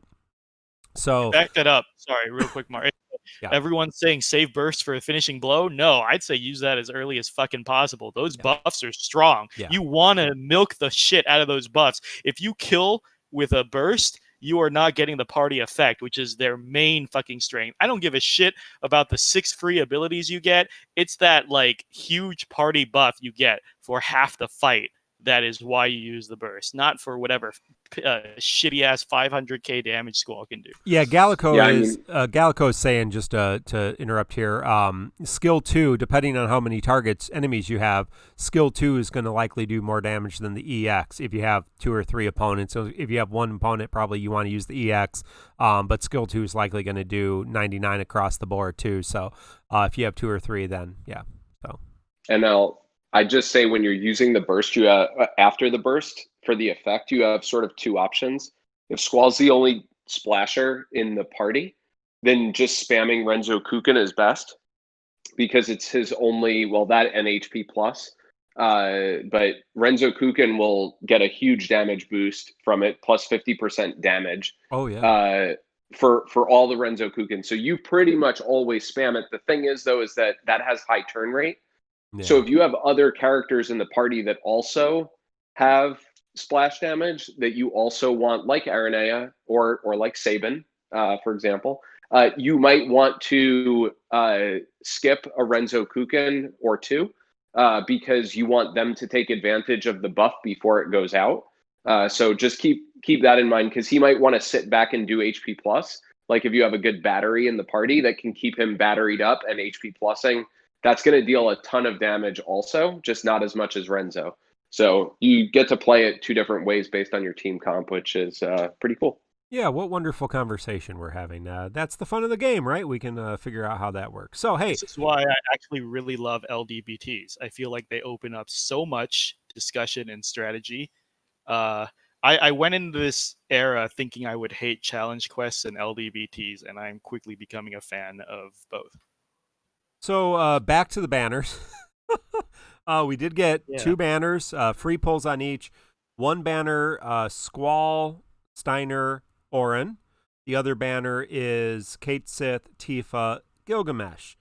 All of those characters have training boards. So you can get full training boards on all 6 of those characters. Squall already had his. No one else did, right? Yeah, it's new for everyone except for Squall, which means, it's a lot of new training boards that you could unlock. So pick and choose wisely. So obviously, we have limited training, even with the premium pass or the Moogle Pass everybody got. We still have limited training boards, so you're not going to want to use them willy-nilly and burn through them, especially with Challenge Quest. But yeah, if you are struggling with your Challenge Quest or with Chaos, or if you have characters, I mean, obviously Auron's a favorite of mine, Squall's a favorite of mine, so I want to have them at their very, very best. But I wasn't going to shoot Kate Sith training boards just to beat a quest, right? I didn't need him at all, obviously, but if you're trying to do it with, just EX pluses and it's struggling, it might be a nice option. Let's go to podcast. Oh, go ahead, Ink. Go ahead. Yeah, I would just say the best use, because a lot of people always say, who should I character board? Let's say someone said, of the 6 people who am I character boarding, you're supposed to character board people that you're going to use for really difficult content. So that for us is Entropy. That is the most relevant difficult content. And to get an idea of how, this is actually pretty cool that this happened, but I did an Entropy 13 run with Kais, Fujin, and Garnet, I think. No, Kais, Fujin, and God, I'm forgetting, but Arciella. Arciella, someone else did the exact same run. They had character boards on all 3. I only had character boards on Arciella. They did Entropy 13 30 turns under me. That's how big of an impact they have. So, and that's why you want to save them for that type of content that is extremely tight, that you have to have your characters at their best. So that is where you prioritize your points always. All the character boards are exactly the same. They all give every character a boost to make them better at everything that they do. So there's no point in, if you're not using Terra, don't character board Terra. Don't even wonder what it does. It doesn't matter, because if you're not using her, you're never going to use her boards. So focus it on people that you use, especially those for difficult content. Let that be an anecdote for everyone about the importance of character boards. From what my very shitty research is, that currently character boards are worth the majority of summon boards. We have like 8 summon boards right now. If you have them all fully maxed and you add character boards on top of that, that's about a 5 to 6 summon board difference in power. That only grows because, remember, summon boards are multipliers. They don't add raw stats. They add damage multipliers. So as LDs and BTs come, and more summon boards come, and more sources of power come, and bigger buffs come, character boards only grow in value. Like, there's a lot of people who are throwing character boards wherever, and that's fine. Put it on your favorites and shit. But the people in JP who spend fervorously and don't have a Moogle Pass, they're the ones running out. I treat training points as the new ingots, basically. Like, they are that fucking powerful. Amidatelion coming next week. She doesn't even get overflow if you don't have character boards maxed. Like, they are a huge deal, and I think people really downplay how strong character boards are. They're a major, major power source. Well, let's look at the podcast polls. We thank Quetzalma from Materiabot for doing this. He's still working on trying to get this to multiple servers, but on the first banner, this would be the banner with Squall's EX, Squall, Steiner, Auron. We had 11 skipping, 37 tickets, and only 7 gemming that banner. Everybody did the free pull, of course. And then on the second banner, 25 skipping, 28 tickets, and only 3 using gems. So not a lot of people, according to our poll here, going hard on this banner with gems like I did.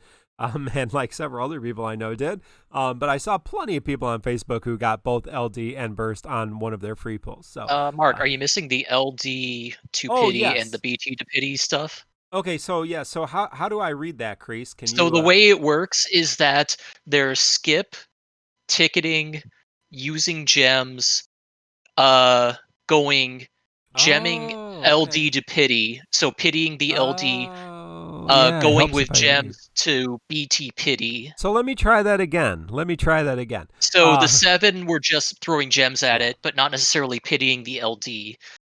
21 throwing enough gems at the banner to pity the LD, and 12 throwing enough gems to pity the BT on that first banner. Wow, and then 12 on the second banner for LD and 5 for BT. So so just 10 people spending gems frivolously. That's interesting. God bless those people. And so let's see, 23, 35, 33. So 33 people willing to pity the LD. And interestingly enough, against our solid advice, 17 willing to pity the burst weapon. Wow. So that's very different. Well, than Mark, how weren't I you read one it. of those people? I was one of those. I said against our advice. I also was willing to do that. Wait. No, thank you for the sub. We all got a fully MLB'd Squall, right, on this podcast for content purposes. I only have an LD'd Squall, so I got the LD only. I did not get the BT weapon. Mark, Inc., you guys got the BT and LD, right? I got 4 LDs and a BT. So right, and my it didn't luck cost was so much, good. right? Inc., yeah. What'd you Yeah, get? I mean, my luck was so good. It was 2.8% to get as lucky as I got. So that's all I'll say. Can you just tell us what you? 80, do the math 85 tickets. Holy fuck! Yeah, I mean, it's not a free pull, but yeah, I mean, so first off, I'm just gonna say, please do not use your tickets before gems. If you're gonna use gems, go 75K, see what you get. If you don't get, if you're missing multiple weapons, then you either need to keep going, or you can go to tickets then, so that you can pity the other one. Like if you miss Amidatelions LD and EX, then you can use tickets and then pity the one that you missed. If you use tickets first, it's basically just like gambling previously, and you are basically just throwing resources in the garbage. So just keep that in mind. I think that's the new. Well, I feel good that Inkwelder got both of these weapons and 85 tickets because we know he is just very low on resources right now. No, first off, I did record myself pulling these, and I apologize to Dreamy, who was on the line with me. We were chatting. I apologized for my excessive luck, but I will say that right before I pulled, I said I'm going to sit down with my Gomu Bear and see.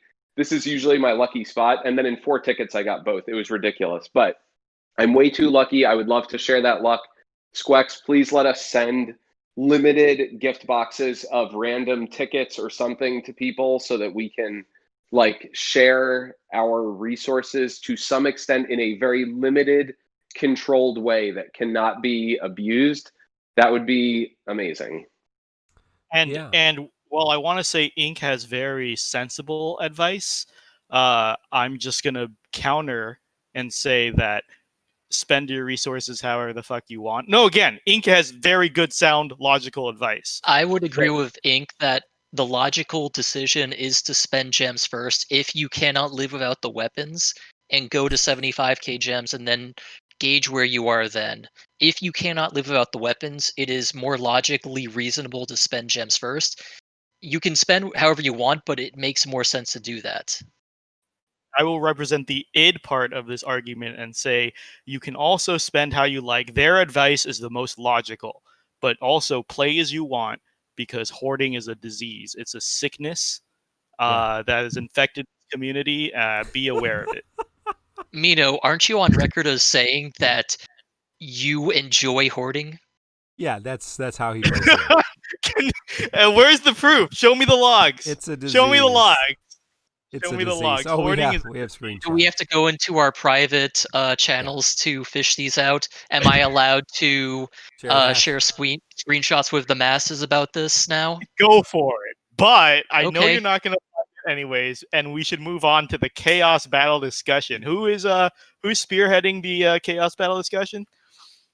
So, I'll start. So this is a raid event. Remember, if you're new to the game, a raid event is kind of a community boss event. So there's co-op fights at 3 different levels. Well, actually at 4 different levels, I think. But it goes up to Cosmos difficulty, and you get points for if you do it solo or if you do it co-op. Individual points, you get rewards the more points you have, and then it adds to the community points. The more times we beat the boss, the more rewards we get, and that's communal. So that's how a raid works. Very simple. There is a individual Cosmos, an individual Chaos, and a new challenge quest. So let's talk about the Chaos first. This is a 1-wave fight with a soul cannon. We fought the boss before. It's a big cannon, and it has 2 adds called launchers. They're pains in the ass. So they do all kinds of debuffs. The cannon does a build up to a big wave where it clears itself of debuffs, clears all of your unframed buffs, and casts sap on everybody. The ads have this stacking debuff, which is really nasty. It's called old. It sucks. Yeah. They gain a whole bunch of brave real bit, so that's why Auron's in brave down and max brave down is really helpful because they can get tons of max brave, but they also have a good in brave regen there to help them as well. And yeah, they can do instant turn rates and fast turn rates and speed up. So it's just a pain in the butt kind of fight, and it's pretty. It's 95 turns, so it's not super tough, but in terms of turn rate. But if you get to that point, you're probably not going to be feeling real good. Although I've seen a couple. One of the problems is the soul cannon can recast the launchers, and it can do it on its turn, and it can do it at some HP thresholds. And if you time it incorrectly, it can recast the launchers right as you're almost getting up to 90 plus turns. And I've seen several runs end poorly because of that. So it is kind of a painful fight, but we do have a ton of resources at our hands, including Auron, who really is able to disable the damage that they're being dealt. With his debuffs, and of course we have Squall, who's doing massive damage, splash damage. I think VIII Nova's the quick run I saw of him. VIII Nova's from the Tonberry Troop, excellent player. He brought Aranea, Squall, and Garnet, and did it in 33 turns. So yeah, the big guns can still do the big damage and still get it done. So Ink, you want to kind of go in any other things about the fights and thoughts about it? Well, I'll say VIII redid a run right after that with Eldnarsh. Yeah. And got less turns. Yeah. So Eldnarsh can shut it down. Yep. Yeah, it definitely even can. though it's magic and ranged resist, right? Or no. High resist, yeah. You have to bring an enchanter. I think the best enchanter for this is Fujin. And it's specifically, obviously she can't launch the cannon. However, her counter is so useful at controlling the brave of all the enemies that's actually quite useful. And then on top of it, she has splash damages, and splash damage in her EX is 100%. So you can like launch the ads to, I don't know, battery your party more or kill them real fast. The ads come back at 50% specifically. So even if it's not the launcher's turn or the cannon's turn, as soon as it goes to 50%, the ads come back. The strat that I used was actually I liked it a lot, which was I used my team. They killed the launchers just using splash damage and such, not focusing on them. Once the cannon got to 50%, it brought the launchers back. I summoned, I killed the launchers, and then I swapped for a Leo friend or a Quistis friend, and I delayed the cannon infinitely. So it had no chance of getting a turn, and it could never bring those back. So you never had to worry about the launchers coming back a second time. It was actually pretty, I don't know, I found it very easy doing that strat. The whole thing is you just have to stay alive. And I think for that, I actually think Auron is the #1 pick for this entire thing, because the I Brave Down debuff is so good at letting you, first off, it lowers your damage that you take from the little missiles from what, like 5K to 2K, and dealing with 2K or 2500, like that's not a lot of damage. You can get through that. We have what, 12 to 14,000 HP now, so you have a good cushion for it. Auron definitely gives you more flexibility with your entire team, while Squall ends it faster. But you know, it's sort of up to you. Erole, our good friend and often co-host, brought Zidane, Fujin, and Lena with an unused friend in Alexander summon. So again, Zidane with the debuffs there to kind of come in, and Fujin and Lena with the debuff evasion. So it is. I mean, again, we just have a ton of resources at our disposal. It's certainly not the easiest fight, but may any not enchanter be and Imperiler works for the base chaos. I brought a Garnet, Alphino Snow team, and I got through the base chaos just fine. Yeah, Mino, any thoughts on the chaos? Kreese, any thoughts first? Because I'll just transition into the challenge as well. For the base chaos, the biggest thing is just managing the side bots. Is what I found is they're the most obnoxious thing. The old debuff is really the most annoying thing of the fight. If you can keep the ads under control, keep them from becoming too obnoxious, then you're fine. If you keep them under control, you're okay. That's what I found when I was dealing with the base chaos. I think I one-shot it without too much difficulty. It was only when I got to the challenge quest and I had to deal with the mechanics is when I had real trouble. Amen. Oh, but you're done. Yeah. No, yeah. As we were discussing, a lot of people who are having trouble, it is ad management. It is worth noting that the ads come back at certain HP thresholds and on the boss turn. So a lot of people are saying that they lost out on turn count or lost out on damage because they will summon on the boss or kill it or whatever, and then at the end it'll get a turn, call the ads back. And this is not one of those fights you can just kill the main boss. You have to kill all of them. So the ads tacked on 20 plus turns onto people's rounds. So it's really important to know that getting them to red health, they won't respawn anymore unless the boss takes a turn. What really helped me was getting them to within red, looking for a period where I can delay the boss for a good amount. It's not going to get a turn, and then summoning and finishing it off or whatever. Now let me transition to the challenge talk, because another requested feature was what investment level and who is best for this. And we have a little mini ranking. I don't know if we'll do this for every fight, but it was easier this fight. And so I know Ink's going to disagree with me on this, so I'll let the other co-hosts weigh in at the end. But I feel like obviously no competition. We're talking about all the characters at their full kits: max summon boards, max character boards, all weapons. Squall LD is going to be king for this. I've seen him shave off 20 to 30 turns off of runs without him.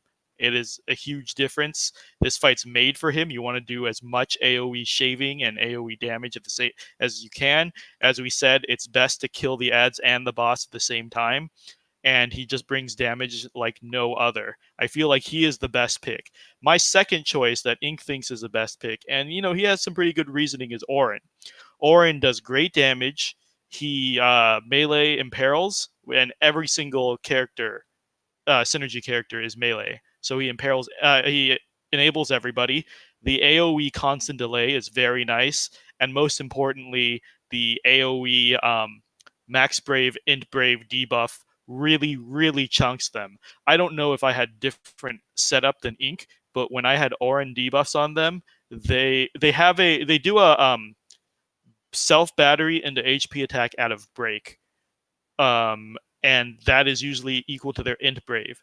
And Auron is perfect for that, for debuffing the Int Brave. For me, they were hitting 1700, so that's very little. Ink said 2500. I don't know if that's actually accurate, but I was actually seeing way less numbers, so that's even better at how much better Auron is. Less Int Brave and less Max Brave means way less incoming damage from this fight, and that's why it's very doable without a healer. And you can use the Alexander summon for its passive and still heal through this fight perfectly fine. Third place, I'm giving to Gilgamesh, Gilgamesh has the AoE shave and delay, though it is tied to his EX, as Kreese was mentioning during his runs. It is still very useful. His damage is still very good. He does have melee imperil temporarily, and he does have a paralyzed chance, which does work on the main boss and helps immensely. So Gilgamesh is very good for this as well. I'm just going to chime in and say that I think Ink, have you done the challenge quest yet? Yeah, I did it with Squall, Auron, and Kate Seth. Okay. I'm the only one on the podcast who has not completed the challenge quest so far.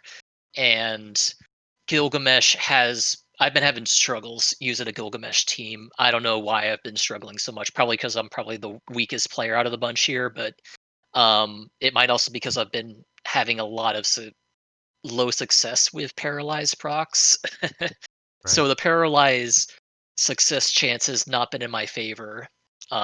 Mino and I actually had a discussion where Mino told me that the boss is actually immune to paralyze, and then Macnol told me no, he actually isn't immune to paralyze. Because I actually went 4 or 5 attempts today where I got 0 paralyzed procs on the boss. That's how unlucky I was with Gilgamesh. And following it up, I believe Steiner is a great 4th choice. Not only is his AoE solid, but the massive attack debuff and the other debuffs he brings is amazing. If Auron and Steiner actually work great together, if Auron neuters the self battery into HP attacks that the ads do, Steiner neuters all the Brave plus HPs the main boss does, and he does that on every recharge, and it is significant. They barely do any damage. I feel like although Auron's a popular pick, I've seen Steiner runs where they need 0 healing as well because of that massive attack debuff, and he's very good. All of these guys are very good. Then we come to last place, Tifa, who I guess you can use Tifa. She's fast. Her damage is still good. Yeah, but she's not like the best. Like I would take anybody in Tifa's She spot. shaved. So I did Squall, Auron, Kate Sith. That was my Kate Sith 0 out of 3, no training boards. But he has his all the summon boards. And then I brought Tifa, who's 3 out of 3, no training boards. Shaved off 20 turns. Tifa instead of who? Kate. Auron? No, instead of Kate. Yeah, Kate's not even on the list. Triple damage. Kate's not even on the list. We're gonna get to Kate. I thought you already had him. Okay, she's number 5. Okay. Yeah. And the reason she's number 5 is because she does great damage and she's fast. But everybody else on the list does great damage. Her only utility here is the delay on her EX, and it's only a 1-turn delay and single target. Right. For a fight that you really want to do as much AoE damage as possible, she gets 0 synergy out of Squall's burst because of the splash damage, right? She can't AoE delay like can't Auron. Launch the cannon. Yeah, can't launch. Her only thing is she's fast. She does all right damage, which everyone else already does.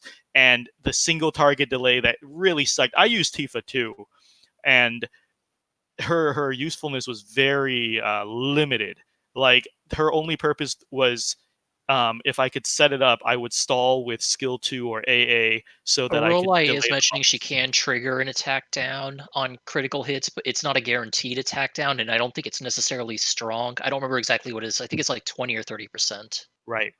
And so Tifa, I believe, is the worst option, which is unfortunate because that's probably the most popular character. Looking at the raid character completion, everyone had Tifa because she was meta at some point. None of these other people were meta at any point. Really? So I feel Squall's been the most popular one I've seen in the co-ops. Oh, because of the new weapon, yeah. But out of the old characters, Tifa's killing the rest. And what I was gonna say is, lastly, we have Kate. And again, credit to Macnol in our discussions and talking about how supports compare to DPS. All these others, they bring a lot of DPS. Kate brings almost 0 DPS. I've talked to some people who said that even with a 3/3 Kate, breaking the ads was very iffy with Toy Soldier. Did any of you guys bring a 3/3 Kate and try that? Nope. No, I but have 0-3 Dreamy. Kate, and Oh yeah, I've been trying to use him. Dreamy's got a 3/3 Kate. Yeah. He's a big Kate fan. Yeah, And so I watched Dreamy's run, and with Auron's melee imperil, Kate was dealing great damage. Yeah, fully Great. realized, fully boarded. Yeah, I mean, Right, but right. I mean that's I mean we can rank them all day long, but I mean the reality is you're not going to have all 6 of these characters purpled and ready to go, right? So Yeah, I mean, I feel like it was useful. Mac was saying if people wanted to tackle a challenge quest, like what yes. like what prior and the thing I just wanted to say about Kate really quick is because his damage is the lowest and he's mainly there for support, I feel like as we made a point earlier with supports, he's somewhere between Squall and Tifa. Somewhere between first and last, because support is only as good as your team. If Kate is supporting like Tifa and Steiner, that's a dead slot. If he's supporting Auron and Squall, very strong slot, right? Like the support slot 100% depends on the rest of your team. So it's hard to rate supports, and it's important to know. Again, that's how important it is to keep DPS up to date. Well, I think the thing with Kate Sith, you can bring him instead of Alexander, and then bring a summon like Shiva to give you a little bit more speed boost. Especially with Squall and Auron, they're not the fastest characters, right? So it can help a little bit. Makes it a little safer run, although again, not a quick run comparatively. So right. It would be interesting. I mean, I think I think what you're talking about is really interesting, because it would be nice if we had, like, if any of us had all of these characters. I have all of their EXs except Gilgamesh, but I don't have them all purple. I don't have them all with training boards. To really see, okay, what is the best, because I think Steiner is probably a good option. Kreese is saying Gilgamesh isn't doing a ton of work. The problem that I've been having with Gilgamesh is mostly that this fight is really mean for slower characters like Gilgamesh, and for Gilgamesh does great in multi-target fights, but not when you need to multi-target Brave Shave the way that this fight is demanding so frequently. And that's what what I've been struggling with in my fights, especially when I've been trying to pair him with someone like Kate Sith. And I've been trying to avoid building Auron, so I've been trying to pair him with Tifa, and I've been trying to pair him with Kate Sith and Squall being the third.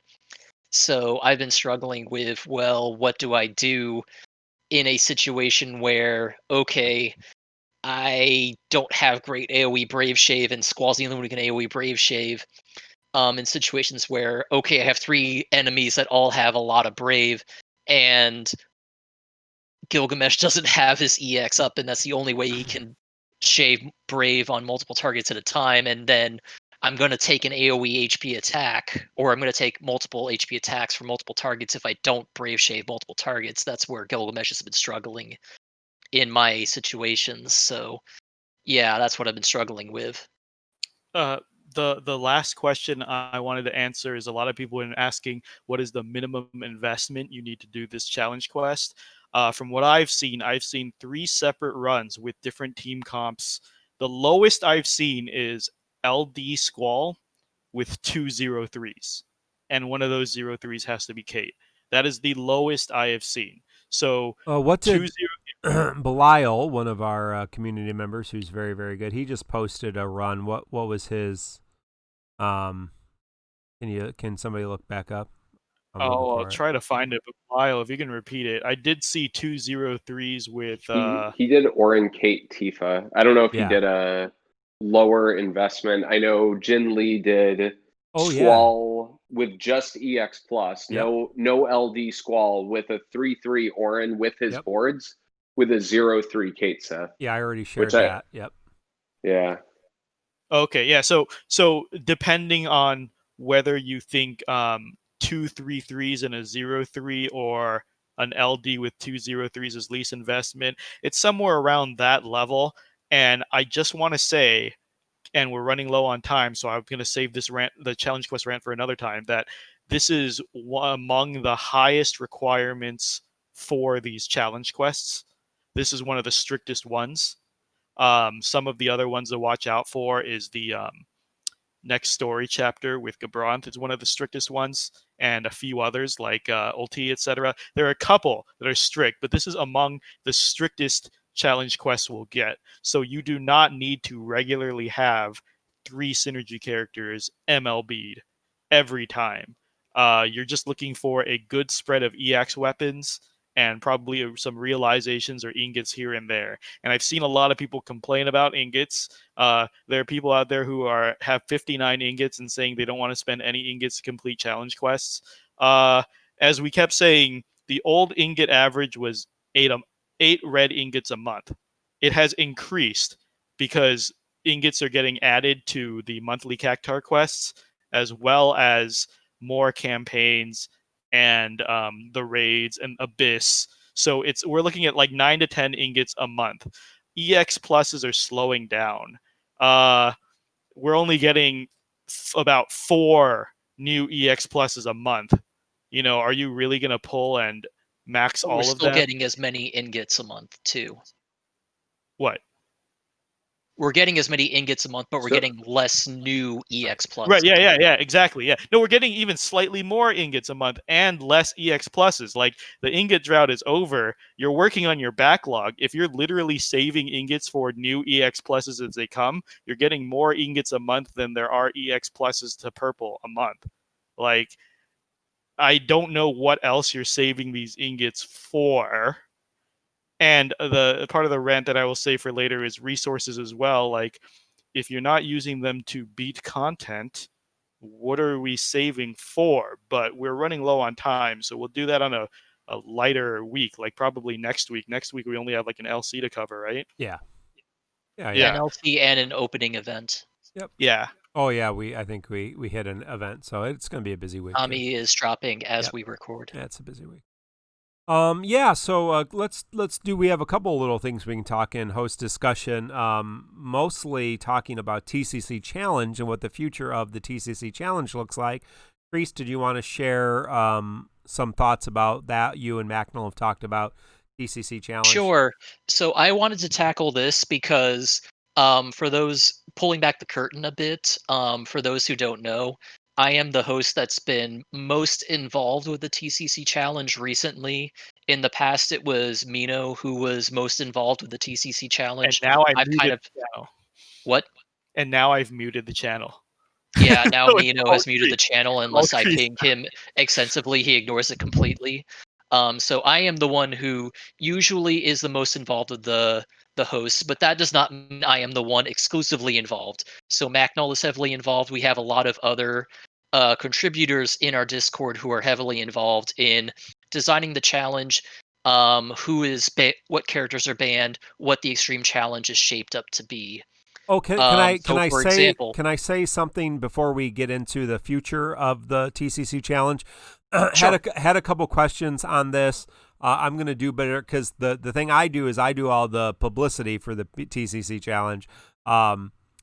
If you want to submit to the TCC Challenge, there have been people submitting to it on Facebook and Twitter and Discord. The only way you can submit to the TCC Challenge is going to decidiainfo.com and filling out the form to submit to the TCC Challenge. That's decidiainfo.com. Macnol site's the only way to do that. That's how it gets all computed and spreadsheets, and that makes it. So I'm not spending 6-7 more hours a week, tracking all these different Facebook posts and everything else.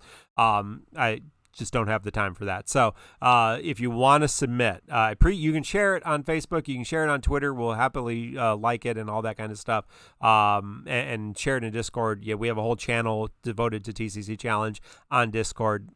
Awesome. More than happy for you to do that. But if you want to shout out on the screens that I do, make sure you go to decidiainfo.com and fill it out. So sorry, and I'll be better of trying to share that link as well in the future. Okay, so GRW18 in chat is asking what is up with the Trey TCC Extreme Challenge. We already spoke about that earlier in the podcast, but just to say, That was a bit of a joke challenge. We did try to make it clear that it was supposed to be impossible. It turned out to not quite be as impossible as we meant it to be. I'm not going to reiterate what we said before. We're sorry. We went a little too far with that. Kreese, And we will. Oh, go ahead. Finish that. We're sorry we went a little too far with that joke, and we did not make it as clear with that extreme challenge that it was not supposed to be taken seriously. And we will make sure that extreme challenges are not as impossible, quote unquote, next time. The only reason I'm putting the quotes there is because it turned out to actually be possible. There would not have been quotes there if someone had not actually completed it before the challenge or before the podcast had actually recorded today. So for the future of the TCC challenge, what we are planning going forward is that we are not going to actually mess with challenge quests. Challenge quests will not be touched. Where the assumption is that they are restrictive enough. There's no friends allowed. Usually it's 4 to 5 characters allowed per challenge. TCC challenges, until Lufenia happens, they will be on chaos events. Most likely what they will be is boosted characters will be banned. We will ban burst abilities as a curtain thing. Characters with burst abilities will not be allowed to use their burst abilities. If a character has a BT weapon, they will be allowed to equip their BT weapons, so you can still sell their EX plus weapons. You will not have to save them, but you will not be allowed to use their burst abilities during that. Otherwise, you should expect to see similar patterns to what we've been doing since recently. So we'll continue to ban certain characters, popular characters. For example, we'll probably continue to ban stuff like Eldnarsh, for example, because he trivializes a lot of things. The extreme challenge, we're not sure how we'll continue that. We'll try to be more creative with it.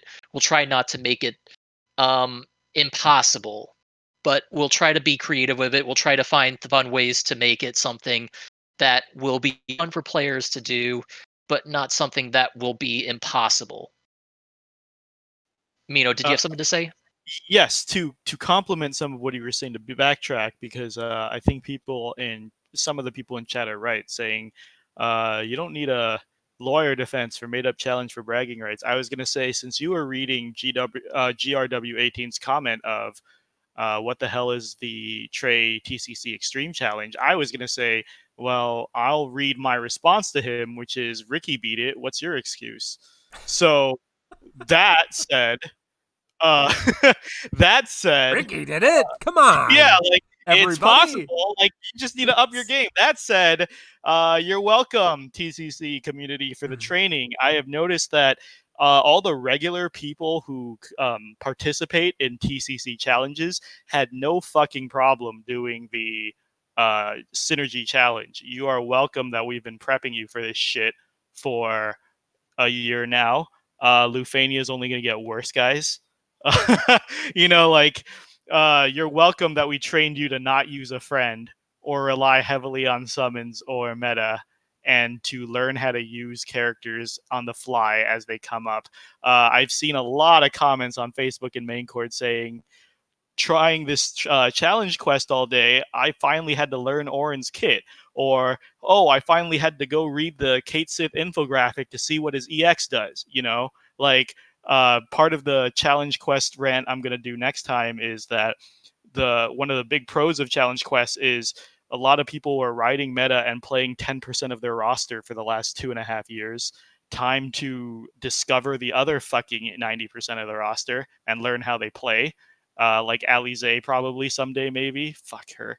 But yes. Yeah, send your hate mail to Mino on that one. Yes, you're welcome. One guy who has a vendetta against us because we said LSA wasn't very good. Yeah, go ahead. Go ahead, Ink.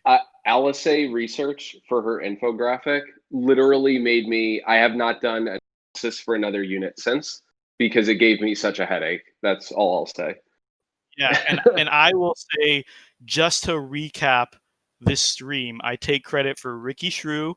I take credit for TCC Challenge and having you guys be better prepared for the challenge quests. And I think there was a third thing. I don't know. Pick one of the things said today, and I'll take credit for it. Well, none of it would happen if the Crystal Chronicles didn't exist, and I'll take credit for that because it's my thing. So True. I always defer to Mark. I'll always defer to Mark for sure. So what's funny is that what's funny is that it's almost like the prophecy came true. Think about back to the Agrius event, the original one, and all the people that were like, "Oh, look at my Agrius Faris Ash run." And everyone's like, "Oh my God, that's so hard because a 60 Ash was like awful." And they would be like, "Look at what I did." And they were so proud that they did a synergy run. Well, now you get rewarded for that. It's great. Hooray. Yeah, somebody asked if we had done the TCC Challenge. No, I don't got 4 hours to do a TCC Challenge. I run a podcast. People, come on. I don't play this game. The recent one? Because if it's TCC Challenge in general, when the challenge was created, we do play with around. When like throughout the history of the challenge, yes. I used to do the heavy lifting when it came to beta testing and selecting the synergy characters, and then even like a couple months ago when the pandemic started and I was bored, some streams, I pulled. I got back into the TCC Challenge beta testing. So I do most of the TCC challenges. I do not like posting the call to arms because I made the challenge. So wouldn't that be really biased if I said, well, I beat it with these characters, so they're legal. So here it is. Put it on the board. Yeah, like people don't fucking make Donkey Kong and then post their high scores on Donkey Kong to the leaderboard. That's not how it fucking one of the works. things that, we have the TCC podcast is not just me, Kreese, Mino. We have a large community of people that help make this possible, and a lot of those people are working on the TCC challenges every week and doing play testing. And so there was a joke for a while about Strafe, because Strafe is one of those people. Our friend Strafe, you can check out on YouTube, because every time we would do a TCC challenge, we'd come up with the list, and Strafe's run automatically seemed to have gotten through even before we decided on it. So people were I rigged it really for myself. Should not allow Strafe's runs. As somebody who is a beta tester for the challenge, he always has his run ready to submit before the C2A is up. So we really should not be allowing Strafe's runs.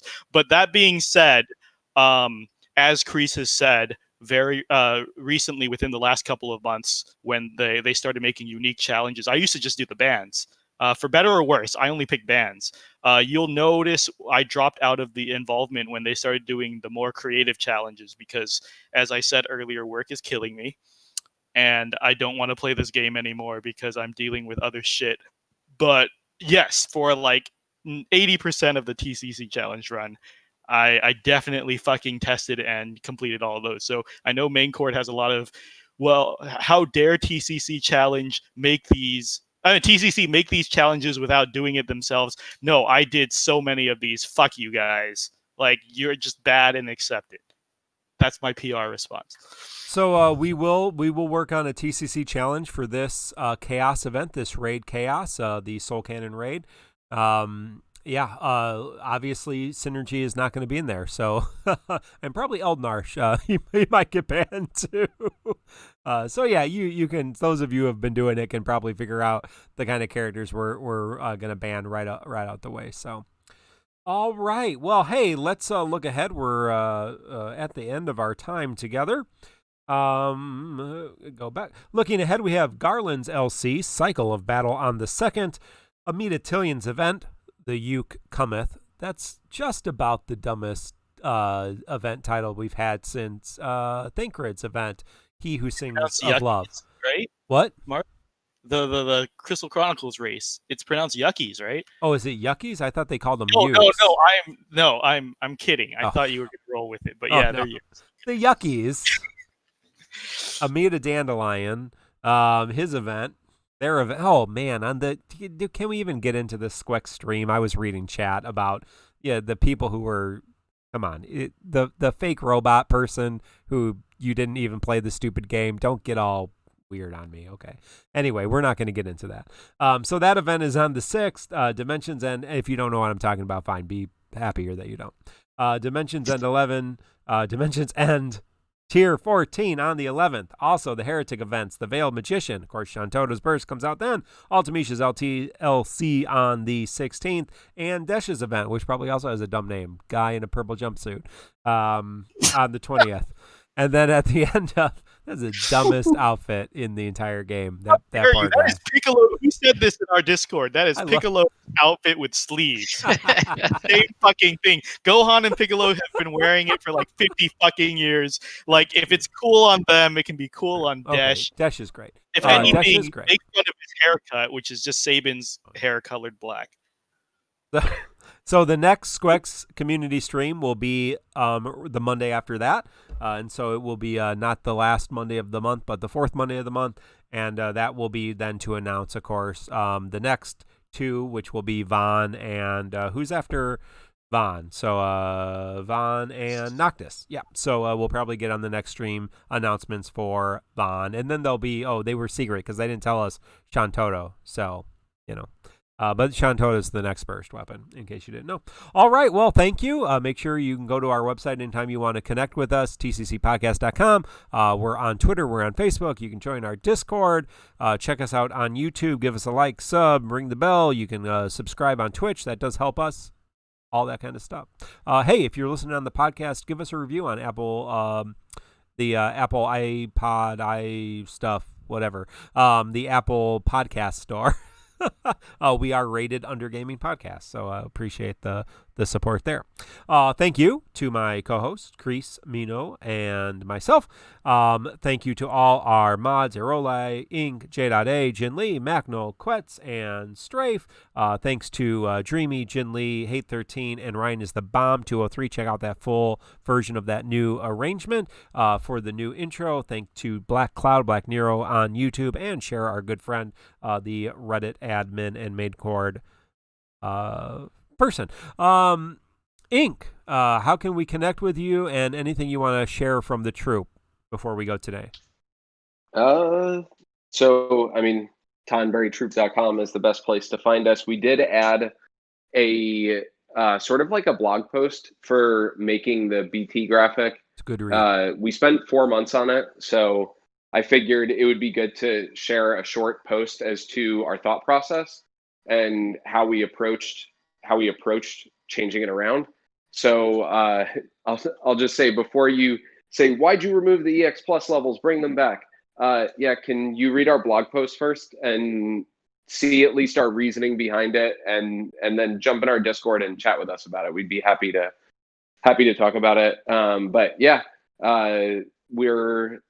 We have a really cool on there. We have a evolution of our infographics since the EX Plus era, with all of the improvements. So I imagine we're going to do the same thing with BT. So we'll just slowly evolve them over time. But we did do Lightning's BT already. So we figured if we can put her in a graphic, we can do anybody, because her kit is the kitchen sink. So I'm excited to see what Alice's kit looks like on a infographic. Oh yeah, and I was gonna say, you've already heard this 100 fucking times, but great work on the new format with the LDBTs and moving forward. Like, the praise has been universally amazing on Facebook and Reddit, right? Everyone thinks that you guys went above and beyond for a fan project. You guys didn't have to put in this much thought, and it came out beautiful. Thank you. Yeah, I mean, we were really worried about releasing it.